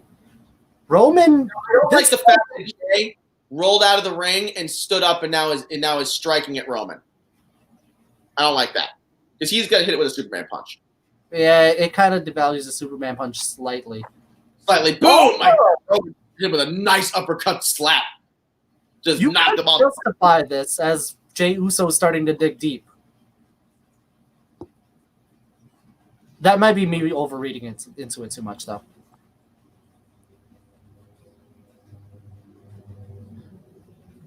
Now, you could see Roman's kind of selling the forearm shots a little bit, seeing that, okay, Jay's starting to dig in a little bit. Yeah. But again, you see this face that Roman's making is just kind of like this, like, oh, come on, man. It's kind of the turning point a little bit. It's like, you can't put him away immediately. What do I have to do? Honestly, this show makes a bad show tolerable. Without them, I don't know if I'd even get through some of these pay-per-views. Wow, Dean. That makes us feel good. We try. For everything else, there's MasterCard, or in this case, Credit One Bank. But we try. Yeah. This pay-per-view hasn't been the best. However, it hasn't been horrible either. I'll agree to that. This hasn't been a horrible pay-per-view. It's not terrible. It's middle of the road. It's middle of the road. I mean, the IC title match, awesome. That was a banger. Ambulance match, awesome. For the most part, ambulance match wasn't necessarily great. It was just very engaging. You were invested, and so far this has been good too. The ending of this is going to be very important. But otherwise, everything else was very forgettable. Indeed. I will also point out this match has gone almost 20 minutes now. So we're at the 20-minute mark. Oh, look at this. Now Roman's getting pissed off now. Now he's getting pissed off because he's like, dude, come on. This is good. You need something like this to establish Jey Uso as a threat. Now I have it on mute, so I don't know exactly what he's saying. But he's saying, dude, stop it. Oh, boom. Jey tries to slap. Roman does no sells that slap. No sells the chop. And just he's saying like you're trying to level up and I live at this level.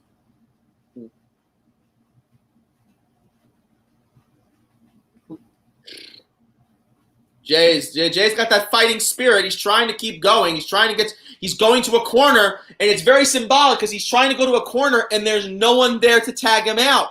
Exactly.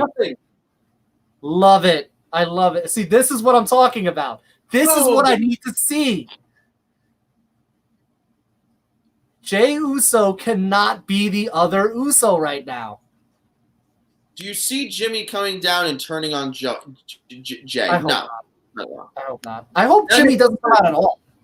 Don't become the Bella Twins. Please. Don't be the Bella Twins. Stop it. Roman is just really laying it into Jay, though. Going to every corner looking for Jimmy. Exactly. No, instinctually, he goes to a corner as a safe haven. Exactly. Boom! In the face. Double kick. Roman misses with a big uppercut. Jay hits him with a big uppercut. Another big uppercut by Jay. Man. Oh, he throws Roman into the barricade. Into the pole. Roman's shoulder. See, it's little things like this that just makes me want the underdog to win that much more. Clinton says something really nice to us. This is honestly the only wrestling podcast that keeps me coming back. A lot of the others that can't keep my attention, and I get bored with you guys are actually fun, and I wish you guys could do the New Japan show, especially during the G1 season. We'll have a New Japan show one day, so definitely stay tuned for that. Jay's going to go flying through the mid-ropes, takes out Roman into the barricade. He's going to throw Roman back into the ring. Now Jay is on fire right now. Jay's turning it up to another level. Oh. Insaguri. Roman goes out of the ring flying. Here comes Jay. Through the ropes again. Tope Suicida. Very nice. Very nice. And an Enziguri to boot. I'm a little behind. So. Mamma mia! There we go. My God. To be fair, you're also a little laggy. I'm laggy? Tiny bit. Tiny bit. Oh, wow. That stinks. Yeah, it also blows. I'm going to bounce out and come back in. Give me 1 second. Okay, bye. Quick, while he's gone, make fun of him behind his back. Shut up. Oh, hi, Nick. Oh, man. Jay, big super kick. Jay going for the second pull. Oh, he got real close. Wow. Everyone on the outside is racing to this pay-per-view right now. Jay, maybe we can have a conversation with that later, man. Team goes Wrestle Kingdom 2021 live watch along. I don't think so. Honestly, if that actually happens, I'm willing to come on the show to do that. You know what? We'll take it into consideration.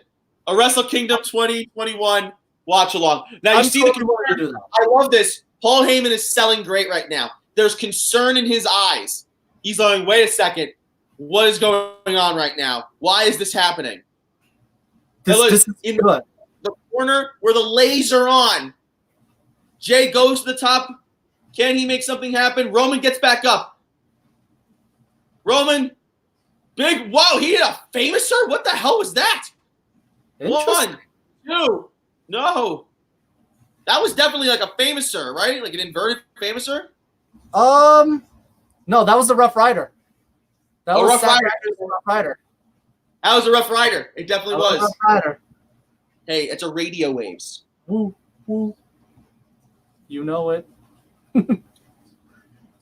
Oh, radio, tell me everything you know. Radio needs all right. We're saying Dean Yates, let's book it. Listen, if you guys want a Wrestle Kingdom 2020 watch along, lobby for it, man.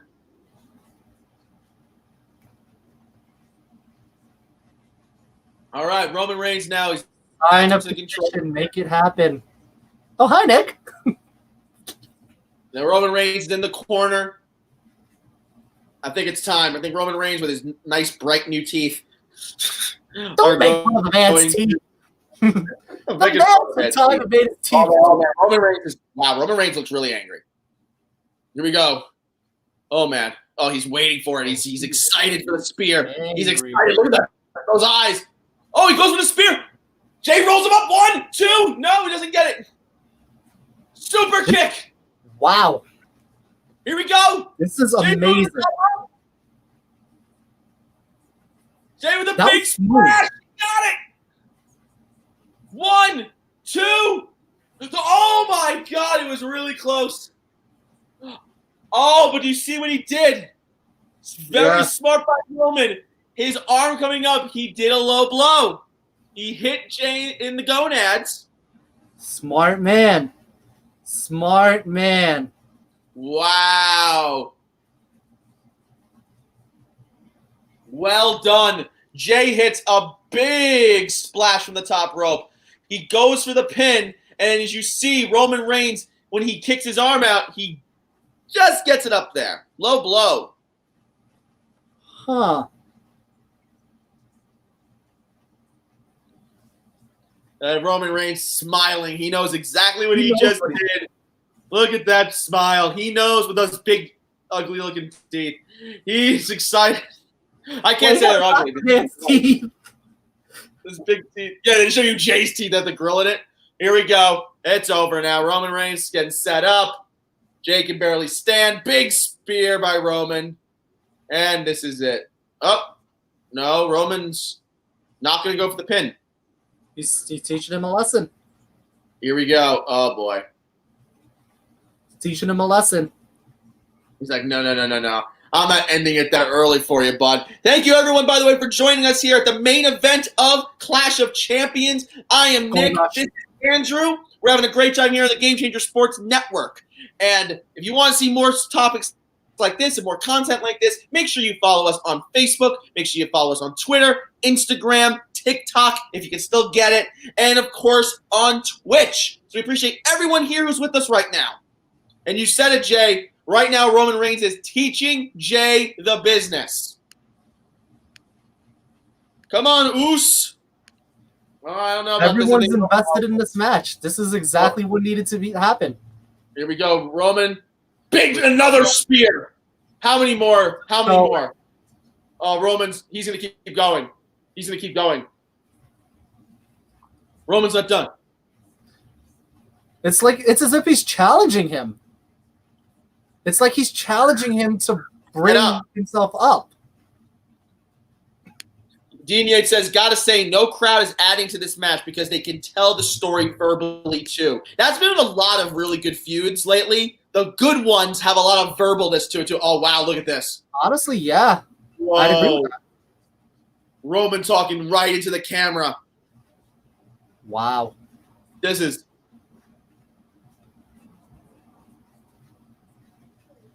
Beautiful. Beautiful. I love it. Wow. He's telling him to quit, and he's like, not today, Oos. Not today. He's telling him, I'm the tribal chief. I own it all. I run it all. I'm the head of the table. Nash over here is saying Bray Wyatt and Sister Bliss appear. I don't know about that. I do like that storyline right now, though. I have to agree with you, Victor. I think it's a lot of fun. I don't want it to happen yet, though. I want that to happen down the line, but not at this match. No. Not at this match. I agree with Dean with them talking and stuff like that. I agree that that verbally they're telling a really good story right now. And I'll call back to the Randy Orton and Edge match. Their verbal back and forth was very important. Nick, do you see the interaction with Heyman? No. Heyman is going, you are my tribal chief. I acknowledge that. Roman saying, I don't need you to tell me that. I need him to tell me that. He's pointing to Jay. He's just attacking Jay. And Scott, see now, little Nate, he's starting to say, come on, man. You know you can end this match. Stop it. This is amazing. This is exactly what this should have been. They are booking this phenomenally. This is what Roman. Emmanuel Rodriguez says, who will win, Roman or Jay? I still think Roman's winning the match, Emmanuel. Yeah, the match hasn't ended yet, but Roman Reigns is dominant right now. Yeah, Roman Reigns is right now. He just even threatened the referee. Oh, there we go. Roman Reigns is just some forearm smashes into the face of Jay. Just continuing to lay about, and look at this. Little Nature's trying to see, is he okay? He's like, what are you doing? Roman threatened Little Nate. He said, just shut your ass up and leave me alone. This is family business. Referee Charles Robinson is trying to look for a way to end this match because it's just getting bad. I mean, this is getting – and what's great is it's getting bad and they didn't have to do him getting bloody. This is how you do this. It is just grueling. Boom! Oh, forearm to the back of the head. And another one. Oh, my God. This? Oh, wait. Oh, here comes Jimmy. I didn't want that to happen. He's trying to help him. He's like, come on. Oh, he wants to throw in the towel. He's holding a towel. He's like, forget it. Otis is not in here yet. I don't think Otis is coming, to be honest. Oh, look at this. But why is him throwing in the towel? Why is that a thing? I don't understand that. Don't have that be the way this match ends, please. I think it's just to add to the effect. Don't actually have him throw in the towel and that be the end. Please. Like, I get what they're trying to do right now, but it's so stupid. That doesn't happen in WWE matches.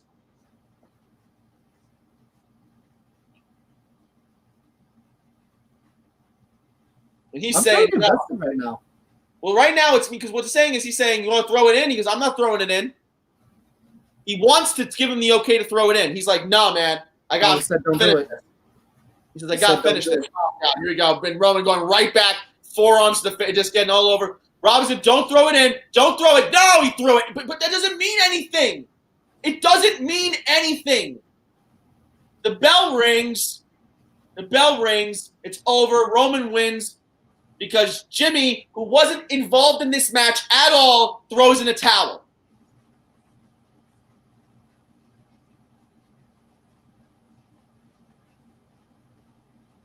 I don't like that. Man. Yeah, it's the Bret Hart Helen spot. Yeah. I mean, there's two halves to this. On one side, Roman is now he's the sadistic heel. That has cemented him as a heel turn. But on the other hand, you don't want to see a towel spot happen. The silence is deafening. Mike Rosa likes it. I'm not happy with him throwing in the towel, but I thought that every other part of this match was great. I love that whole moment. I just didn't like that he threw in the towel. But I love that. Like, that just showed Roman will kill his cousin. Wow, he put the legs on Roman. Now, I agree with you. You're saying he will kill his, he'll attack his own family. He took Jay's leg. Yeah. Mike's saying, I didn't see the towel part, just saw that part. I don't like that either. I'm not crazy about the towel spot. I think he should have kept going. But I don't know, Jimmy is staring at him and stuff. Right now, if you're gonna establish Roman Reigns as a dominant powerhouse, what better way to do it than to murder your cousin, basically? I guess so. Dean Yates is saying, hate the finish, but gotta be his best match. I agree. Real good stuff. Well, guys, as we're talking right now, the pay-per-view is winding down. It was 3 full hours. Wow. I mean, because we've been on this here for 3 full hours now. Yeah. So there's that. It didn't even feel like 3 hours. It didn't feel like 3 hours, which was good. Well, guys, thank you so much, everybody here who joined us tonight for the live stream. Real quick, let's do a real quick post, real fast. Oh my God, I'm gonna call you Randy Orton. Andrew, what is your best best match of the night? High spot, low spot. Well, let's do it like that. High spot, low spot. All right, so high spot, two-folded. If you're going to talk storyline, the Roman Reigns and Jey Uso match. That was storyline, probably the best match of the night. If you're talking like actual match quality, the ladder match. That was probably the high spot. Low spot, I'm going to have to say the Raw Tag Team match. That, honestly, it really doesn't make any sense for me stylistically to see that match over and over again because the whole thing just doesn't make sense. I have to agree with you there. For me, the high spot of the night, it's not very similar. I think this was a 2-match card, or a 2-3-match card. Yeah, the Intercontinental Championship ladder match, great way to start the show, awesome. But like you said, it was really hard for them to follow up with it. They had 3 that clunker matches. I mean, Bobby Lashley and Apollo was a who cares match. Asuka and Zelina Vega was way too quick in my opinion, and really didn't do anything much to help Zelina. I think that there's what other matches were on the show. I don't remember. You had the Bayley Asuka impromptu match that kind of happened, and then ended in disqualification. Yeah. So it was really, and then you had the ambulance match, which was good, but a lot of questions to be made there because there's really weird ways to finish that match. Anyway, Dean Yates says main event was the high, low was the random Asuka Bayley match. Yeah. Yeah, no, I think we all agree on that. Not the worst pay-per-view by WWE, but certainly not the best either. Middle of the road. It kind of seemed like all of those matches were kind of established storylines more so than actually finalizing it and going into the next feuds. Yeah, it was just a stopgap. They had to have a show. Well, guys, I want to say thank you to Andrew Samru for joining us tonight. I want to thank all of you who were a part of the show tonight. Yes, when you guys engage with us, you are part of the show, and we love it. So make sure you follow the Game Changer Sports Network on all of our platforms. Follow us on Facebook. Follow us on Twitter. Follow us on Instagram, all at GameChangerSportsNetwork.com. And then you can follow us on YouTube over at official_GCSN, as well as on Twitch at official_GCSN. Again, Twitch is official_GCSN. We really appreciate you guys checking us out there. Thank you to all of our affiliate pages with the Whiskey Hour podcast and Circus Monkey Sports. Everyone who is on those, thank you so much for joining us. And again, guys, make sure you stay tuned for all of the amazing content that the Game Changer Sports Network has for you. Remember, starting tomorrow is Monday, which means it is the wind-up with me and Gavin. We'll be talking some baseball as the season is wounded down. We now know what the playoff picture is. Who's gonna go over? What's gonna happen? Tuesday, you got the Whiskey Hour podcast. Tuesday, you have a doubleheader with Tuesday. You got the Whiskey Hour podcast as well as the 60-yard dash. Then you got Wednesday wrestling. We're gonna break this whole card down, talk about the stuff we like. Thursday, you got another doubleheader. You have the Inside the Ice and Behind the Basket. And then the weekends, you got Talk Interference Sports as well as Circus Monkey Sports. First time at one of these watch parties won't be the last. Loved it, guys. So good to hear. Glad we try our best. I love to make this entertaining for you guys as well as Nick does too. So, any ways we can help spend your Sundays, we're here for you. All right. Again, I'm Nick Lombardi. This is Andrew Samru. We will see you guys next time. Enjoy your Sunday evening. Don't forget, next time we got to do one of these.